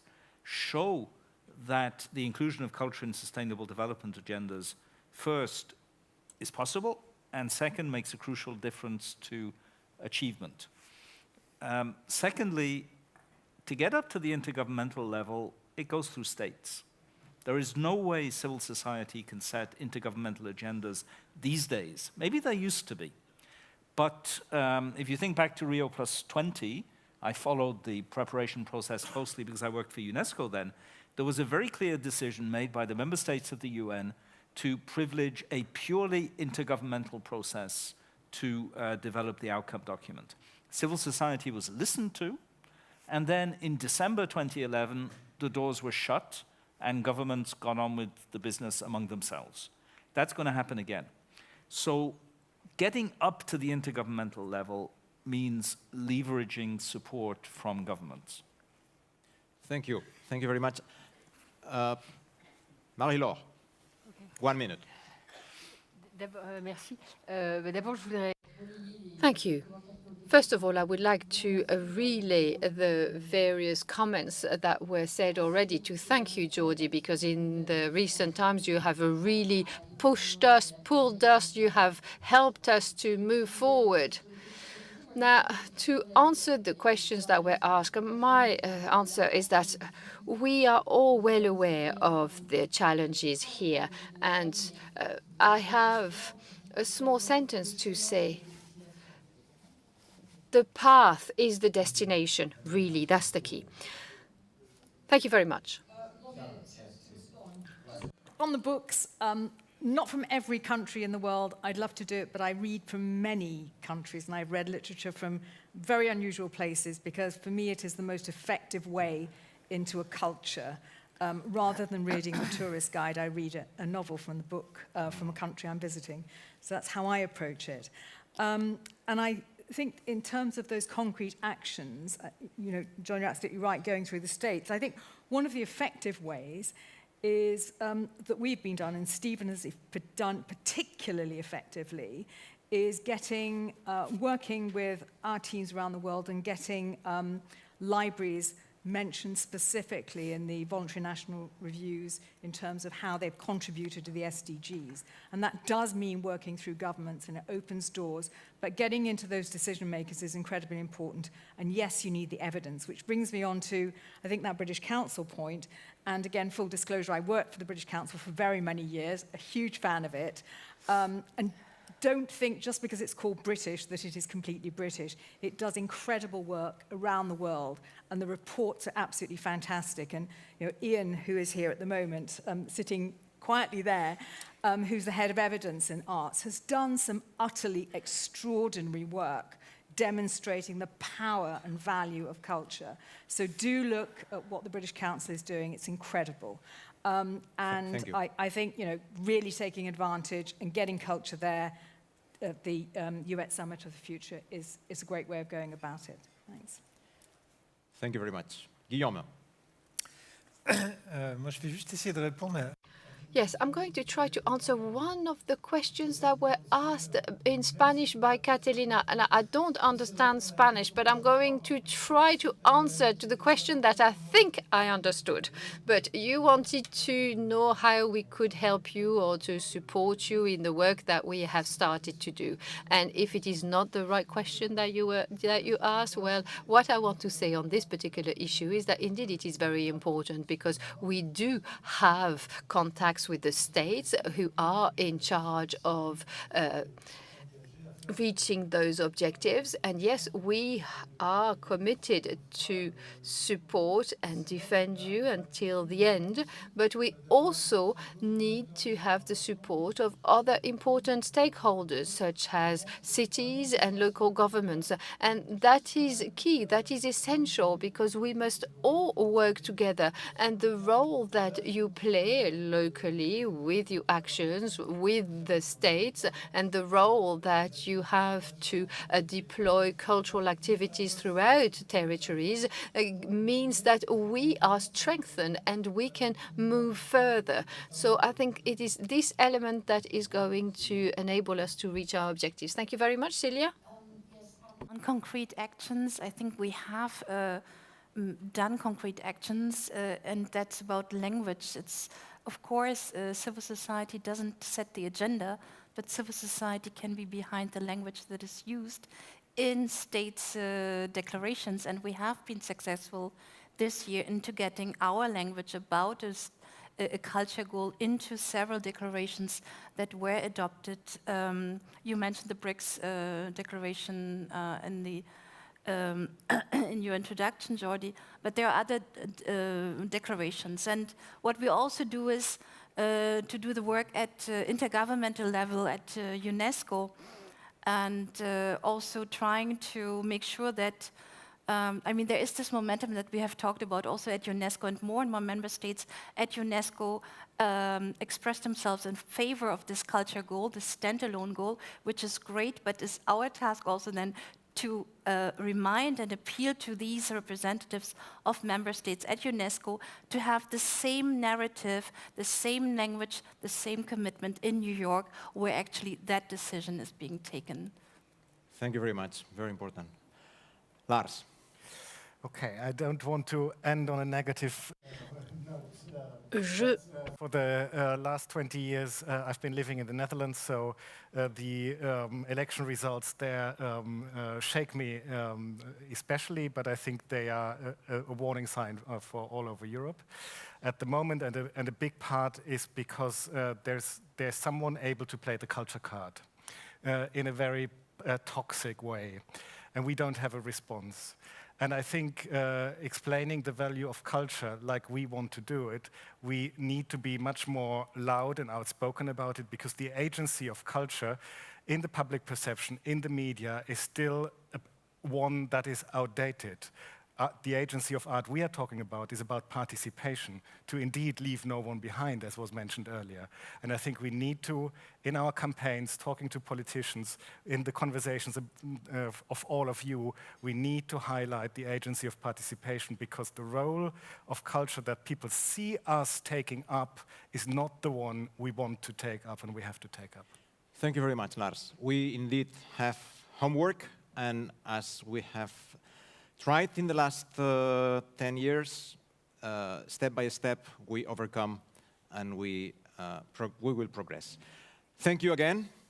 I'm sure you all have in your mind the painting of Magritte, Ceci n'est pas une pipe. Alors, this is not a coffee break. Ceci n'est pas un coffee break, but please take 3 minutes. If you wish, go to the toilet, grab a cup of coffee, and come back. I repeat, ceci n'est pas un coffee break. Thank you.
can I have the sound? Yes, Volker Rasch, welcome back to this third slot of Shaping the Culture Goal. I invite to the podium on the stage to Magdalena Moreno and Emmanuel Robert. Please take your seats. Welcome. With a nice round of applause, please, to welcome our panelists.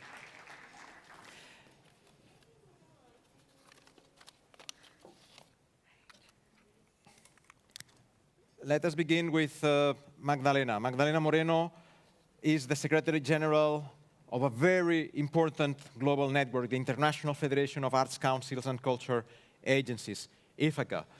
Representing this network, Magdalena, can you take the floor and in 4 or 5 minutes explain how do you feel the situation we are and what are the next steps that this conversation and this process should develop in the next months? Thank you very much, Jordi. Muchas gracias. It is an honor to be here. I'm originally from Chile, and the federation is based in Australia, but as Jordi said, we are an international federation of arts councils and culture agencies and ministries of culture. And just to kind of situate when I speak about our members, what I'm talking about is primarily national members in over 70 countries that 60% of them are national arts councils, so I'm talking federally, and then the other 40% are ministries of culture. I also want to mention that our national member for Ireland is here present with its director, Maureen Kennelly from the Arts Council. It's an honor to have you here with us. And obviously you would have heard yesterday Christian Danielsen, who's the chair of IFACA, who is responsible for arts and culture in Norway. So we are a very diverse federation, and I guess in many ways equal to the great work of UCLG and particularly the Culture Committee, how you work globally. We also work, and we work predominantly federally, with some also affiliate members that are from cities and regions. I want to say firstly that the Federation represents plural voices and perspectives, and in late 2000 and into 2001, our members agreed on a strategy and some guiding principles, which included being unified in the belief that arts and culture are a public good with the potential to further inclusive social transformation and to be shaped and accessed equitably by all peoples. So that's our mandate, our guiding principles, and that's how we operate. It's this notion of the public good that we've been working for many years. And I'll go back to that because for us, that's integral to how we see the role of public agencies and also the important mandates that they have that nobody else can have. And I'm sure in many ways you find equally in terms of your city's mandate and your commitment to culture that no others can have in your constituency. We also recognize that we can't work alone, and in that sense, we want to ensure that the cultural and creative sectors are really strengthened and the conditions are improved. And clear evidence of that was during the pandemic when many of our fault lines were so evidently exposed, I guess, and exacerbated. So in a way, learning from that and knowing that we need to work across, and I'll go to the culture goal. The journey of IFACA over the last few years, while we've been watching and celebrating the great work of the campaign, that the network led by Jordi and all the members that were here before, we had a different pace, and the different pace I'm sure will be probably familiar that at your federal level or national level, it probably isn't as quick as how you can many times activate actions at the local level. And I guess through that process, we were very mindful that when dealing with countries or engaging with our members across the world, and for example, countries in small island states in the Pacific or the Caribbean, we were very cognizant that there were also concerns about what a culture as a standalone goal would mean for them and whether they would lose their ability to have that transversality. So I'll talk to that as well. But certainly we recognize and we were very supportive of it pushing forward. So just before Mondiacult, our members came together with a very important statement that was also supported by the Ministry of Culture of Mexico, who's also a member of IFICA, to put forward to UNESCO and for the Mondiacult presentations and deliberations and even the drafting around moving away from the symbolic acknowledgement of culture to a more tangible recognition. And I think that speaks very strongly to the great work that UCLG and the Culture Goal have been working on. So tangible recognition of the social and economic values of culture must be shaped with a robust and forward-looking vision around policy making. It recognizes that culture's value can be tangible and the efforts towards that must happen by embracing both culture as a goal and also its transversality. The former CEO of the Canada Council, who was a predecessor to Christian Danielson as chair, he spoke strongly about arts and culture being not only a dimension of society, but also a sector. And for us, we see that very strongly as that dual role, that we need to be in both spaces. And there is a very important space for public policy to happen. Culture must be recognized as both an essential dimension of sustainable development and a transversal driver of its other fields and goals. So for us, it's integral to continue to work with you and see how we can look towards that moving forward. So do you want me to answer your second, or you'll come back? 1 minute more. 1 minute. Okay. I want to also pick up on what Catalina was saying earlier about what we can do. And we all have spheres of influence, and I think in that sense, and also to echo what John Crawley said here earlier, is that we really need to be vocal and be loud around how important we see this moving forward. You all are part of your national context. Do speak to our members, do speak to your ministries, ensure that they know what you're doing, that there's evidence that you're showing that, and that there is a consistency every time that you're gathering around that evidence base, because we also agree that we need to build that case. And we will all work towards that sort of bottoms-up approach to ensuring that at the intergovernmental level, and also working very closely with UNESCO to make sure that we can achieve that objective. Thank you. Thank you very much. Thank you very much, Magdalena. Unfortunately, we cannot have with us Robelisa Halip, but we have her online. Robelisa Halip is the representative of the United Nations Indigenous Peoples Major Group for Sustainable Development. Robelisa, it's almost midnight in Manila, if I am not wrong.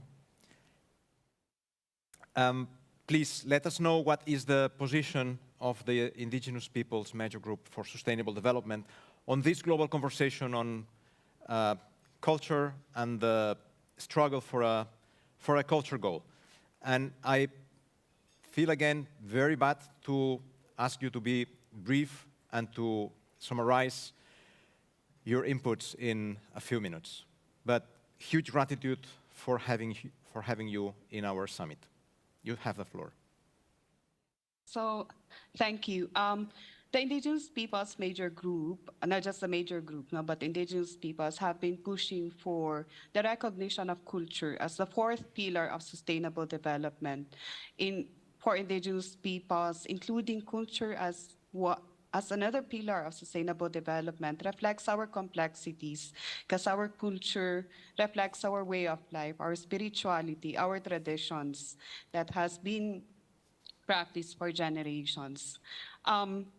Just to say also that our culture is not static, it's dynamic, it's continuously evolving and changing through times. But we also have to recognize the challenges that Indigenous peoples are facing to promote and to enhance our culture within our own territories. There's the exploitation and misappropriation of our culture. There's also the continuing discussions with governments on the repatriation of important cultural artifacts of Indigenous peoples that have been taken years before. And in there's also the implementation of the heritage sites in indigenous territories without our free, prior, and informed consent. And a number of those have been causing displacement of indigenous peoples. And we know that if you take out indigenous peoples from their lands, you're affecting the continuity of the community as a collective peoples. So it's important that when we talk about culture, we also talk about the governance, the land rights of indigenous peoples, and the right of indigenous peoples to be able to decide for themselves in line with the implementation of their right to free, prior, and informed consent.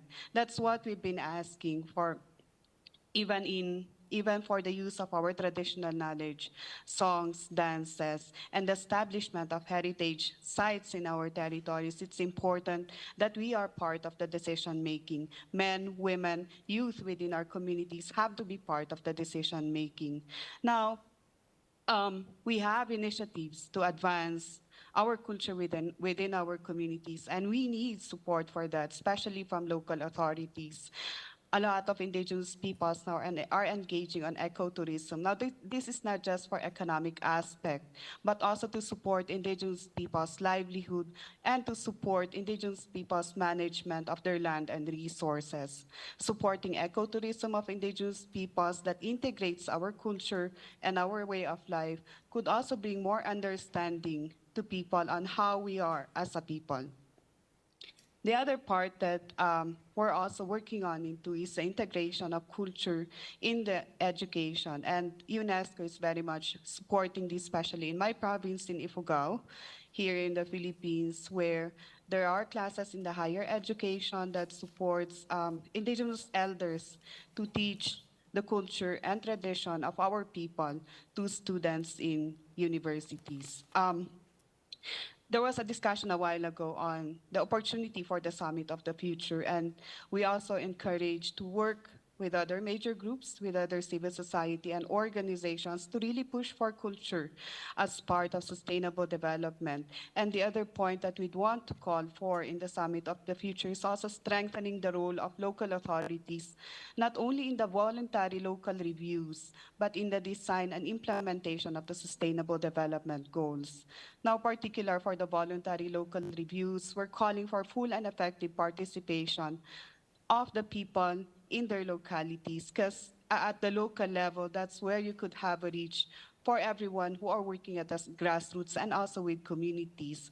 Right now in the SDGs, it's more the voluntary national review at the national level, but we're also pushing for strengthening local reviews and the inclusion of local authorities in the implementation, monitoring, and design of the Sustainable Development Goals. I think we can work together for the Summit of the Future to not only push culture as a separate pillar or as a separate goal, but also to strengthen the role of local authorities, but also for local authorities to ensure that there's full and effective participation of indigenous peoples in decision-making on matters that affect them at the grassroots. Thank you.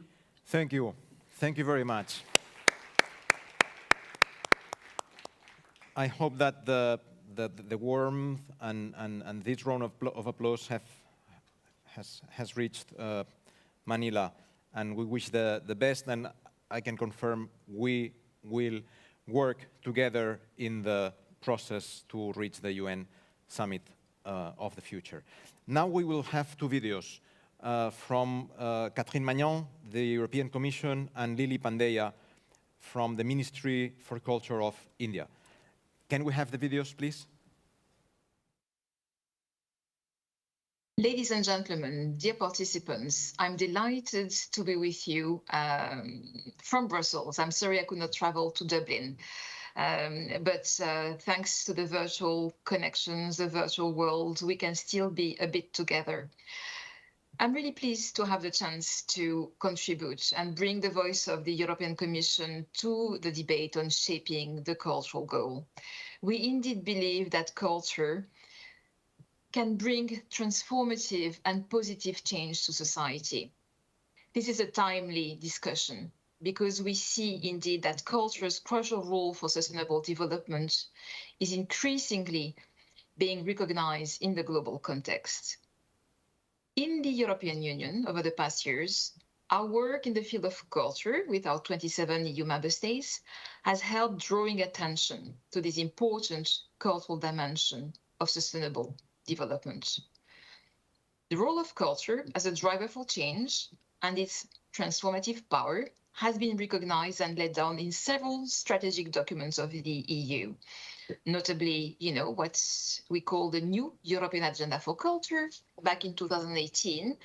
Subsequently, the various work plans for culture that define the way we cooperate at EU level on cultural matters. And that led to some concrete outputs. In 2019, for example, the Council, so the Ministers of Culture, adopted a resolution on culture and sustainable development. Then we, the Commission, in 2022, so not that long ago, issued a report on the cultural dimension of sustainable development in EU actions. And that report showcased the many activities and programs where culture is driving the achievements of the SDGs and is at the heart of the 2030 related strategies. So by way of examples, let me mention the regional policies, the environmental and climate change related actions that we are putting in place, the international partnerships and development policies, research, the protection of cultural heritage, and the new European Bauhaus. There have been new developments at international level. For example, the Mondiacult, UNESCO's Mondiacult conference in 2022, and its final declaration. I would like also to mention the G20, the track on culture that took place in India with its final Leaders Declaration, where the role of culture for sustainable development is mentioned. And also, 2 months ago in Cáceres, the Ministers of Culture of the EU, under the auspices and the steering of the Spanish presidency of the EU, adopted a very interesting declaration called the Cáceres Declaration, where, again, the role of culture for sustainable development is mentioned, recognized, and highlighted.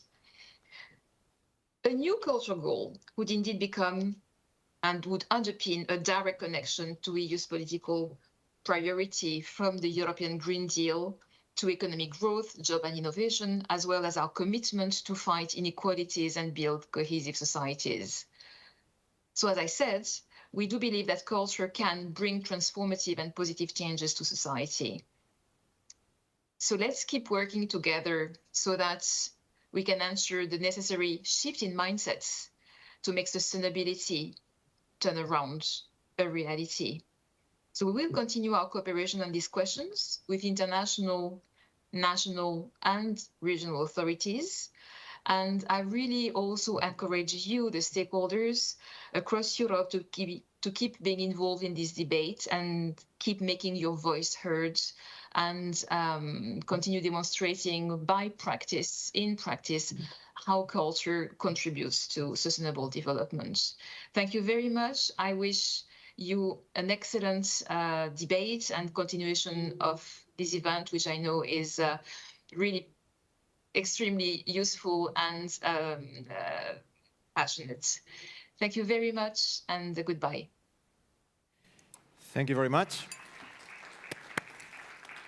And we are now having we're going to see the video from Lily Pandya, India.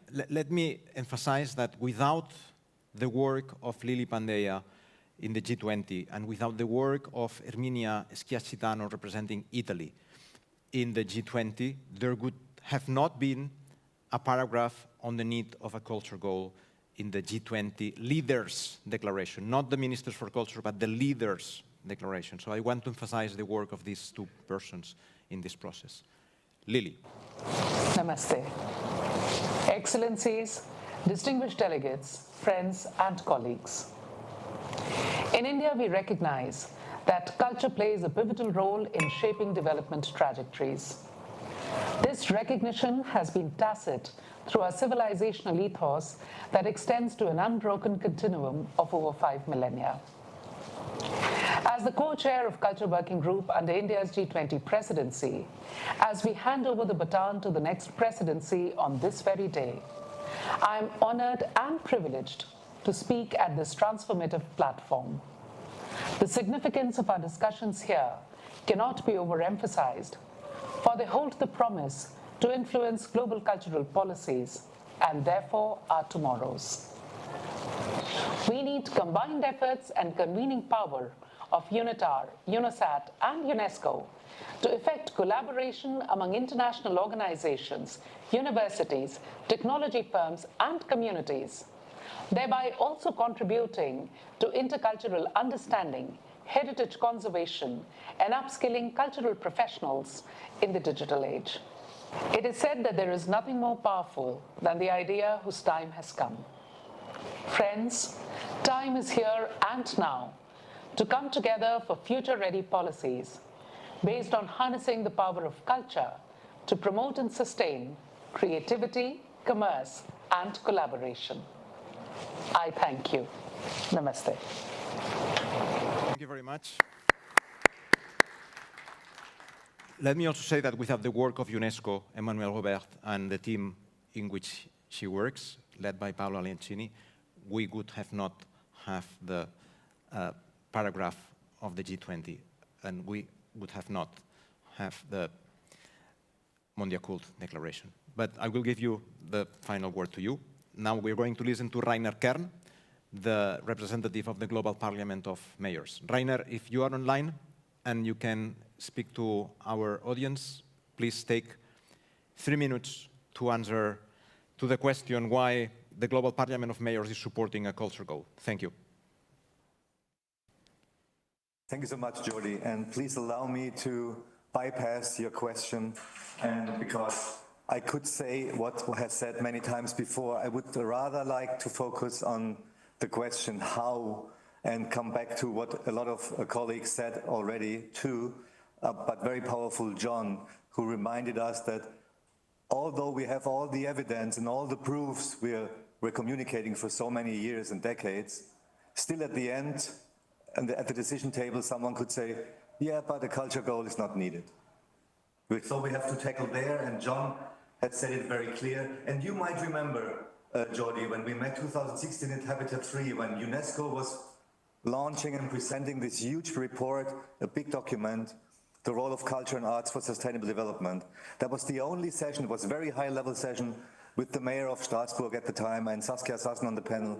Charles Landry and me were invited to comment on the panel, but this was the only time when culture was present at Habitat 3. And since then, a lot of things have happened under the leadership of you, Jordi, and UCLG Culture and others in the room and outside the rooms. And we have the Mondiacult Declaration now, but we have to remind ourselves what Lars has said it, Marie-Laure has said it, and also John, very powerful. We have to follow the mechanisms. We have to understand we're negotiating in a multilateral system that is led by nation states. So whatever we would like to bring forward to the table, nation states at the end will decide. So we have to go through open doors, some were mentioned here, like the Mondiacult Declaration, which is an obligation now for states to involve culture in their policies. That will take time. But also the Summit for the Future that was mentioned several times, where also the multilateral system will be rediscussed. So this is a quite open door for entering also a discussion how the multilateral system can be changed. And this is exactly where the Global Parliament of Mayors is working, because we would like to change this multilateral system and open it for the local and the regional level. And of course, one of our 4 pillars is culture, a side of democracy, empowering cities and caring cities. And I would love to discuss with John about that, because I sense we have some same opinions around the pillaralism. But we have to follow now these mechanisms, and therefore I think that's good news. We need leadership, and we have to follow this leadership, and I think leadership is very clear. That's UCLG Culture under you, Jordi, and I think a lot of people in the room and outside the room would agree that this is the leader in this process. And then the other thing is we have to mix water and oil. So we have to follow the mechanisms, the bureaucracy, the mechanisms of UN, because there it will be negotiated and at the end this is decided. But also, as we're representing the culture sector and the art sector, we have to be creative aside of this official mechanism. And when we reach out to combine these two things, when we can use our artful thinking, but use the mechanisms also, and then we can gain followers and under the leadership of UCLG Culture. And UCLG is also hosting the Secretariat of the Global Task Force, which you know is the official pathway from the local and regional level to the UN system.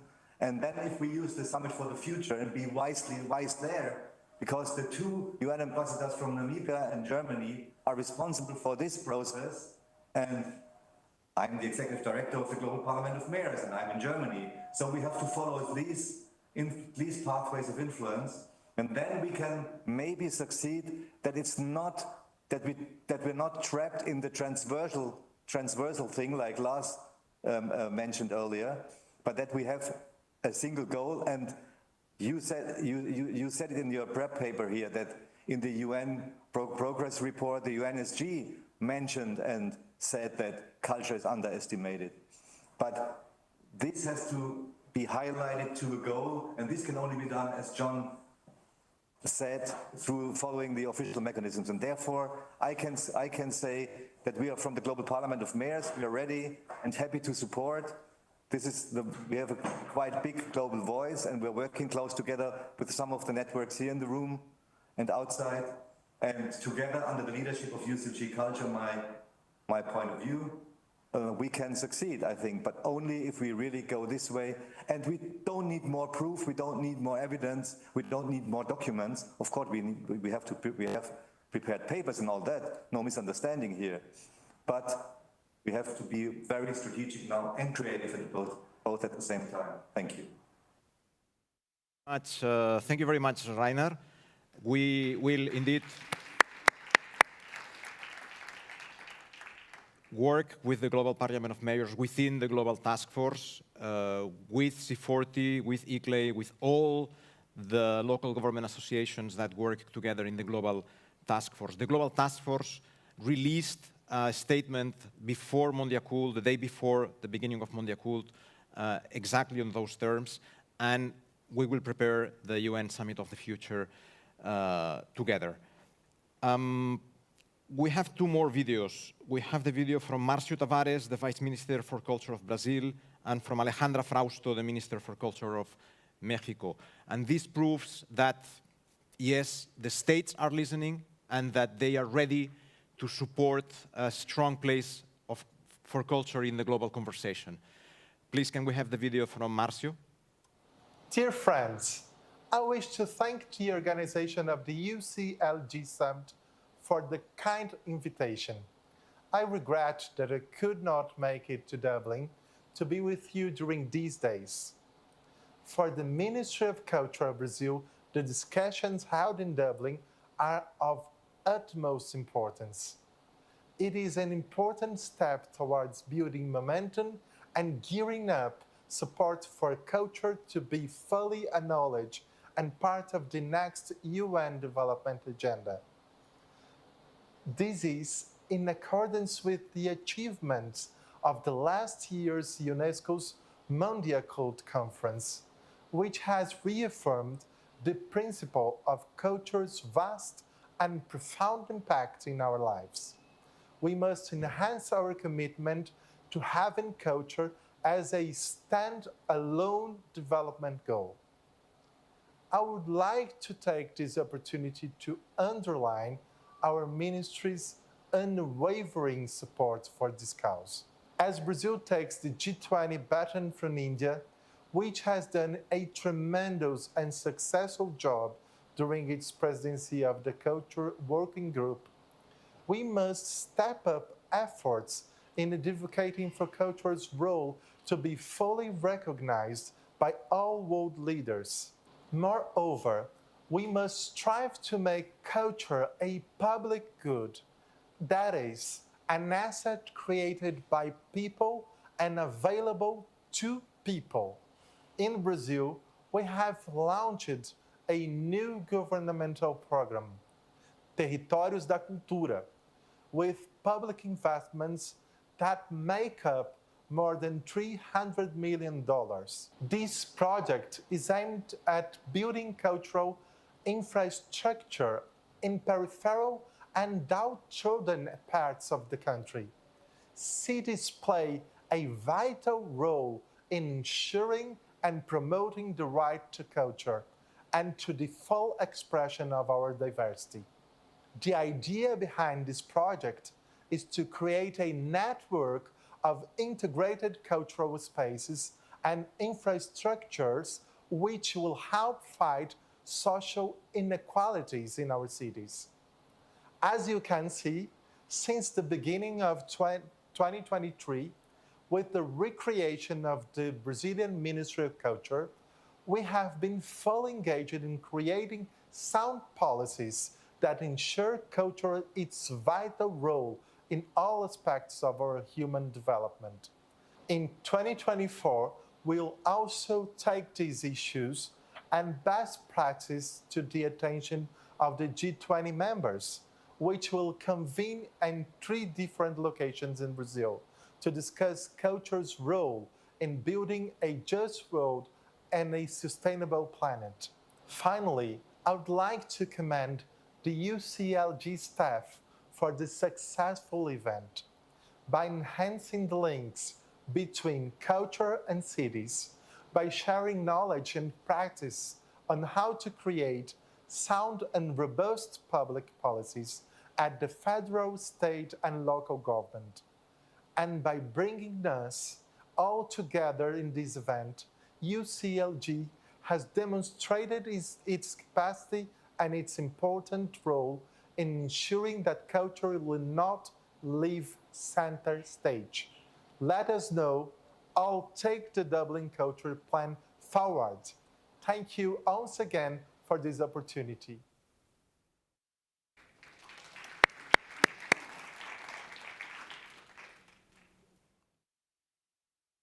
Can we have the next?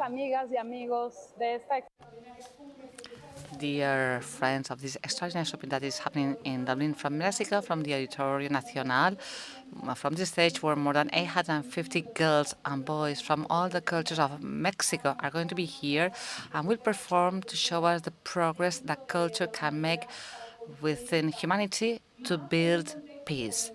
More in a context like the one we are living now in the world, where violence seems to want, it seems more where we are living in an international context where violence seems to want to take roots.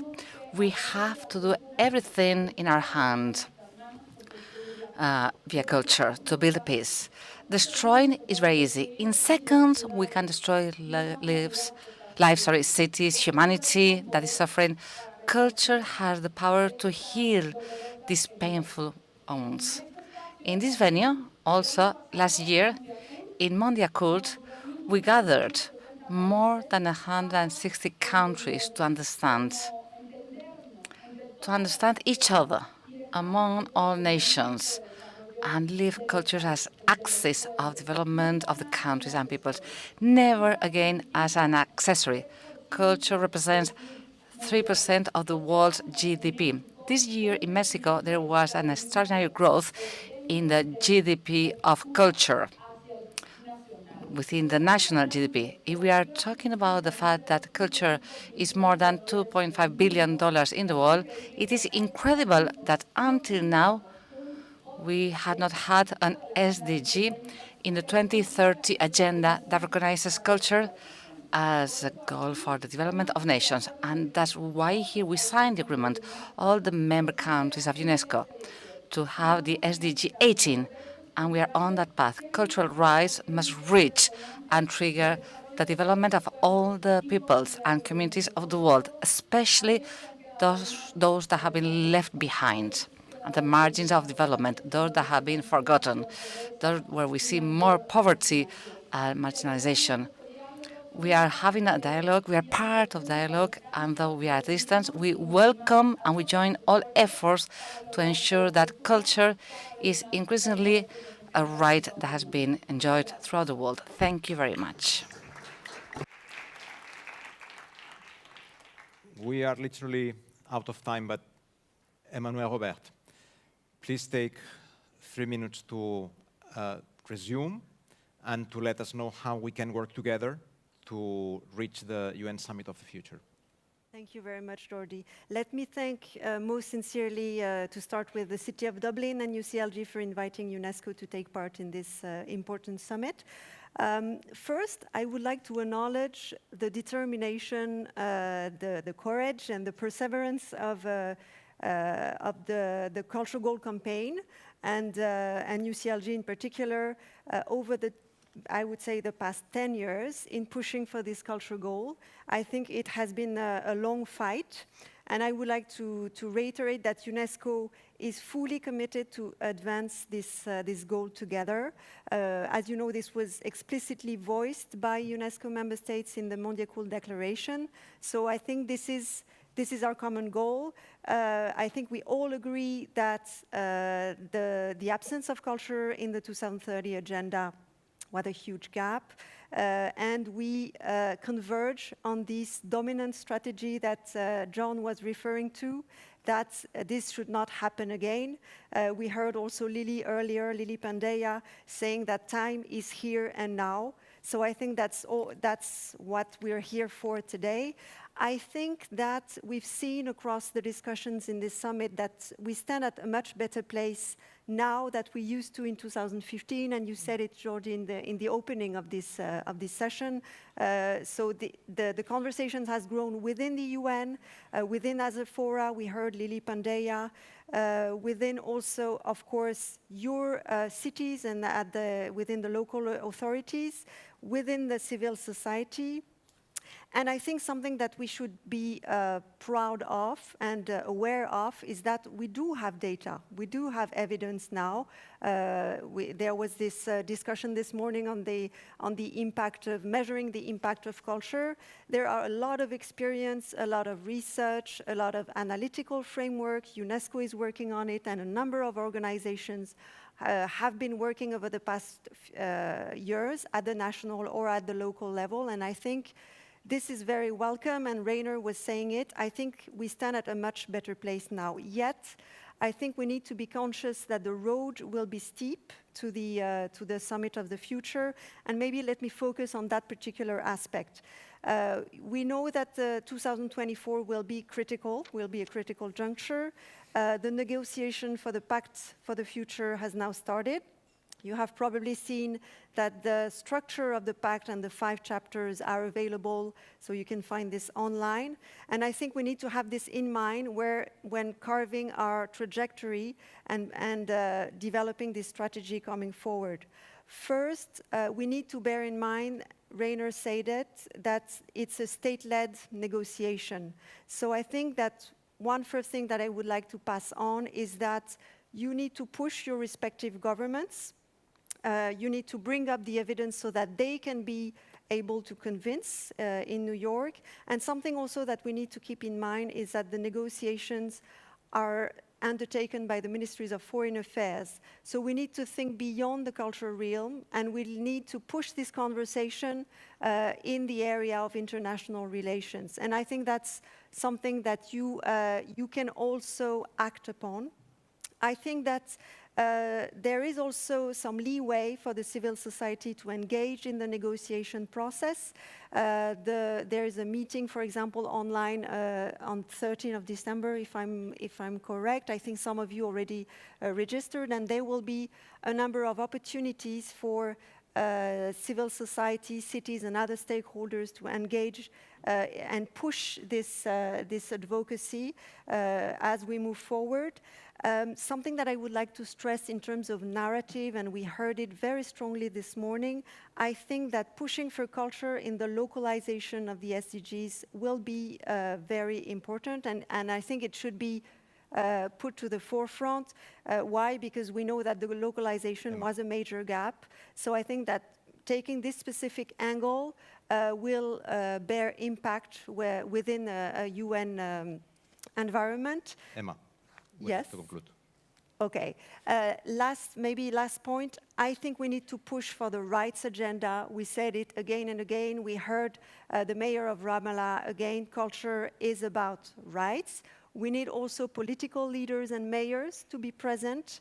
And maybe last thing, because I didn't hear it, is the youth. I think the youth, we're talking about the future, and the youth will be critical. They should be at the forefront of this conversation. Thank you very much. Thank you very much, Emma. Thank you very much. Now I invite you to leave the floor, and I invite Richard Shakespeare, Carola Gunnarsson to join me on stage, and Councillor Cato Driscoll. Yes. I apologize because we are late. We are a few minutes late, and I beg your pardon. The bad management of this last slot is my responsibility. Please.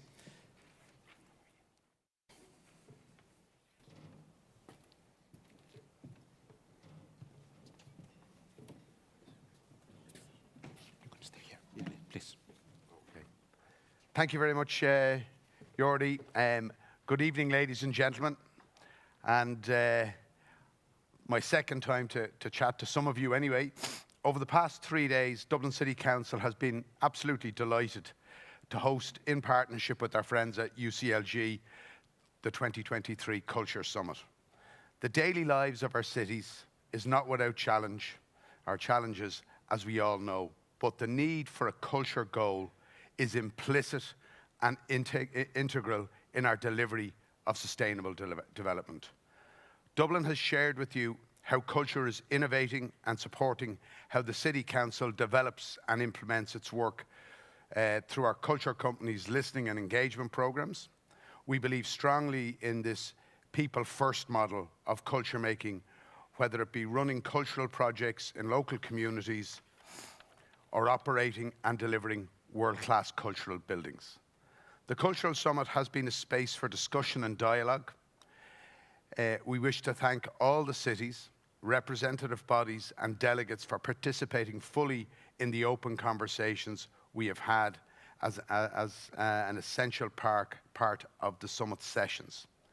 Dublin has not only shared its experiences on public space, artists and trust, culture and health, local actions for SDGs, gender equality, climate actions, but we have listened and learned from your experiences.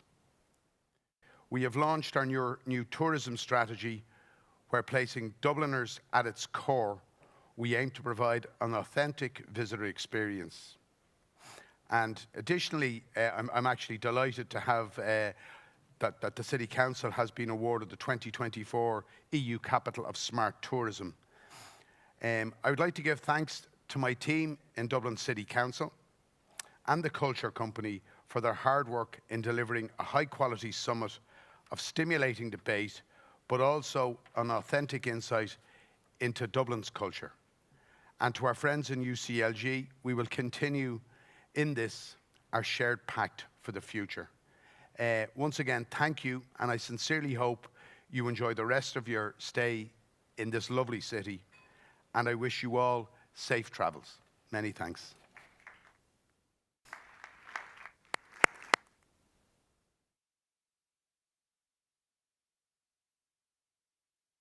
Thank you. Thank you very much, Richard Shakespeare. It has been a great experience to be in Dublin. We have learned a lot. Carola Gunnarsson, please take the floor, representative of the UCLG presidential team. Thank you very much to all of you. Well, at the UCLG World Congress in Dijon last year, I was elected, besides being the vice president of UCLG, I was elected as the special envoy for freedom, solidarity, and fighting violence against local political leaders. In my role, I have focused on hate and violence against local political leaders, but there are even more vulnerable groups that are threatened to silence around the world. Groups of people that are fundamental to spread democracy. Freedom of speech and freedom to express yourself is the ground for democracy. Without peace and democracy, we can't build a sustainable future. Girls are arrested for dancing on TikTok. Writers are sent to jail and killed. Creative artists are silenced. People from vulnerable groups are excluded and harassed. A publication from UNESCO with data from Freemuse warned that violation of artistic freedom are on the rise, reporting that more and more artists are being imprisoned and in some cases even killed because of their work. The data found over 1,200 violations of artistic freedom in 2021, ranging from censors of artworks to attacks on artists themselves, with 39 artists losing their lives and 119 artists imprisoned. Creative artists around the world are currently serving prison terms for exercising their right to freedom of expression, while others faces physical attacks and harassment, and many more self-censor to avoid harassment and persecution. Data shows that women and LGBTQI people are even more exposed to harassment, hate, and violence due to their artistic work. Also, the report found out that 1 of 3 cases of artists being arrested, prosecuted, and sentenced was due to the online activity. Digital surveillance is just one part of the problem. Harassment and trolling of artists, especially female artists, is a growing issue that is often difficult to address in a court setting, as is the censorship and self-censorship that arises from vague community guidelines on social media. Culture connects people. That scares authoritarian regimes. Culture is a force that can't be stopped. We need to continue the discussion about culture as a driving force for inclusive societies built on democracy. What are the solutions? What tools do we need on the local level to handle these questions and to strengthen democracy? How can we increase accessibility, secure the freedom of speech, and security of creative meeting places in our communities? How can we use new technology and digitalization to create more inclusive and accessible culture? We must work for a safe environment, both physically and online, for creative workers. Strategies must include robust monitoring of artistic freedom that explicitly recognizes artists as a vulnerable group. We have to ensure on the local level that our policies take an intersectional and gender-inclusive approach. It requires knowledge of incorrect structures and what creates them. But it also requires collaboration with the whole society to create a well-functioning preventive work against violence and discrimination. Within the UCLG, we are working for the importance of a multi-level governance with a global perspective in a multilateral system. The national and international level must include the local level in the work.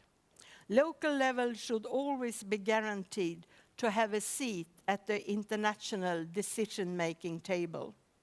We must secure global goals and localize them in our agendas, and we need to share the challenges and the opportunities on the local level. At the local level, we must work to secure funds for culture and make policies built on people's need of expression and heritage. It's a question of human rights. Peace, democracy, human rights, and gender equality are the fundamental cornerstones to build sustainable, inclusive societies for the future. Together we act to bring local visions to global tables. Together we can make a change. This is my certain belief. Culture brings optimism and hope to the world and the future. The future is ours to create. I'm very grateful to be here at the conference on this beautiful island of Ireland. It's been really interesting days, and I'm grateful that we have had the opportunity to meet during these days and to share experiences. I would like to thank everyone who has worked with this conference, especially our hosts, the City of Dublin. And I would like to thank the staff of this venue, the technical support, and of course the team from UCLG. I would like to finish and conclude with a quote from the writer Paulo Coelho. Culture makes people understand each other better. And if they understand each other better in their soul, it's easier to overcome the economic and political barriers. But first, they have to understand that their neighbor is, in the end, just like them, with the same problems, the same questions. Thank you very much.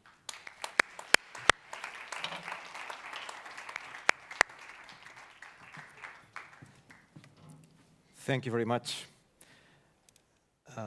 Carola Gunnarsson, Mayor, and a special envoy of UCLG. And I invite now Councillor Kat O'Driscoll to say the concluding words of the summit.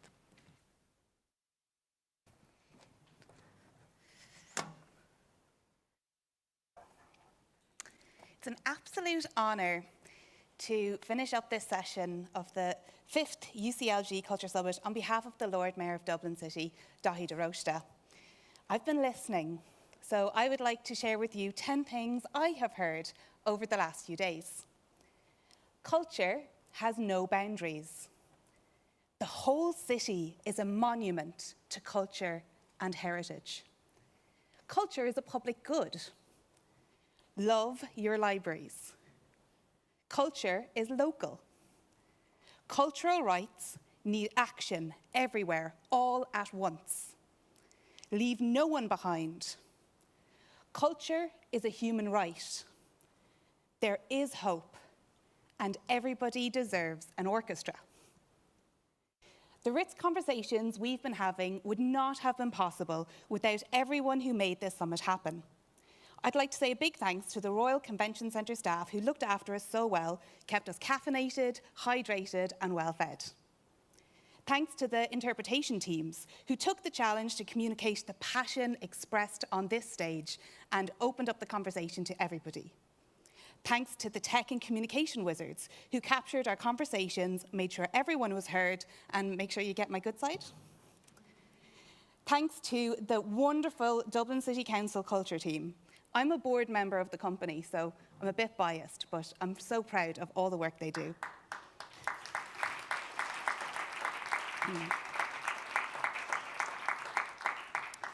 Most of their hard work was behind the scenes, but your welcoming smiles each morning were unmissable. To the Dublin City Council Senior Executive and all within the Council who helped this summit go so smoothly, we offer our thanks. Finally, to the UCLG Committee for Culture, Garav Mila Mahagwiv, for bringing your cultural summit to Dublin, allowing us to show off our city just a little bit. Let's give everyone a bula bus. Big applause.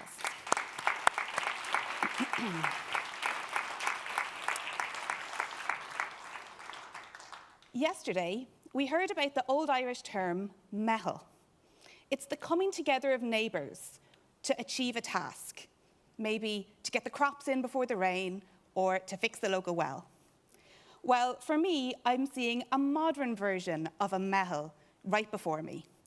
We have a common goal, and we have the experience, the ideas, the motivation, the plans, the frameworks, the strategies, a pact, and the willingness to roll up our sleeves to improve cultural rights in all of our cities and local municipalities. And we have some homework to do. I hope you'll take this sense of community home with you and remember warmly the time you spent in a chilly Dublin. You are always welcome back. We've never run out of welcomes. So once again, a céad míle fáilte, 100,000 welcomes to each of you, and I hope to see you again. But for now, slán go fóill, bye for now.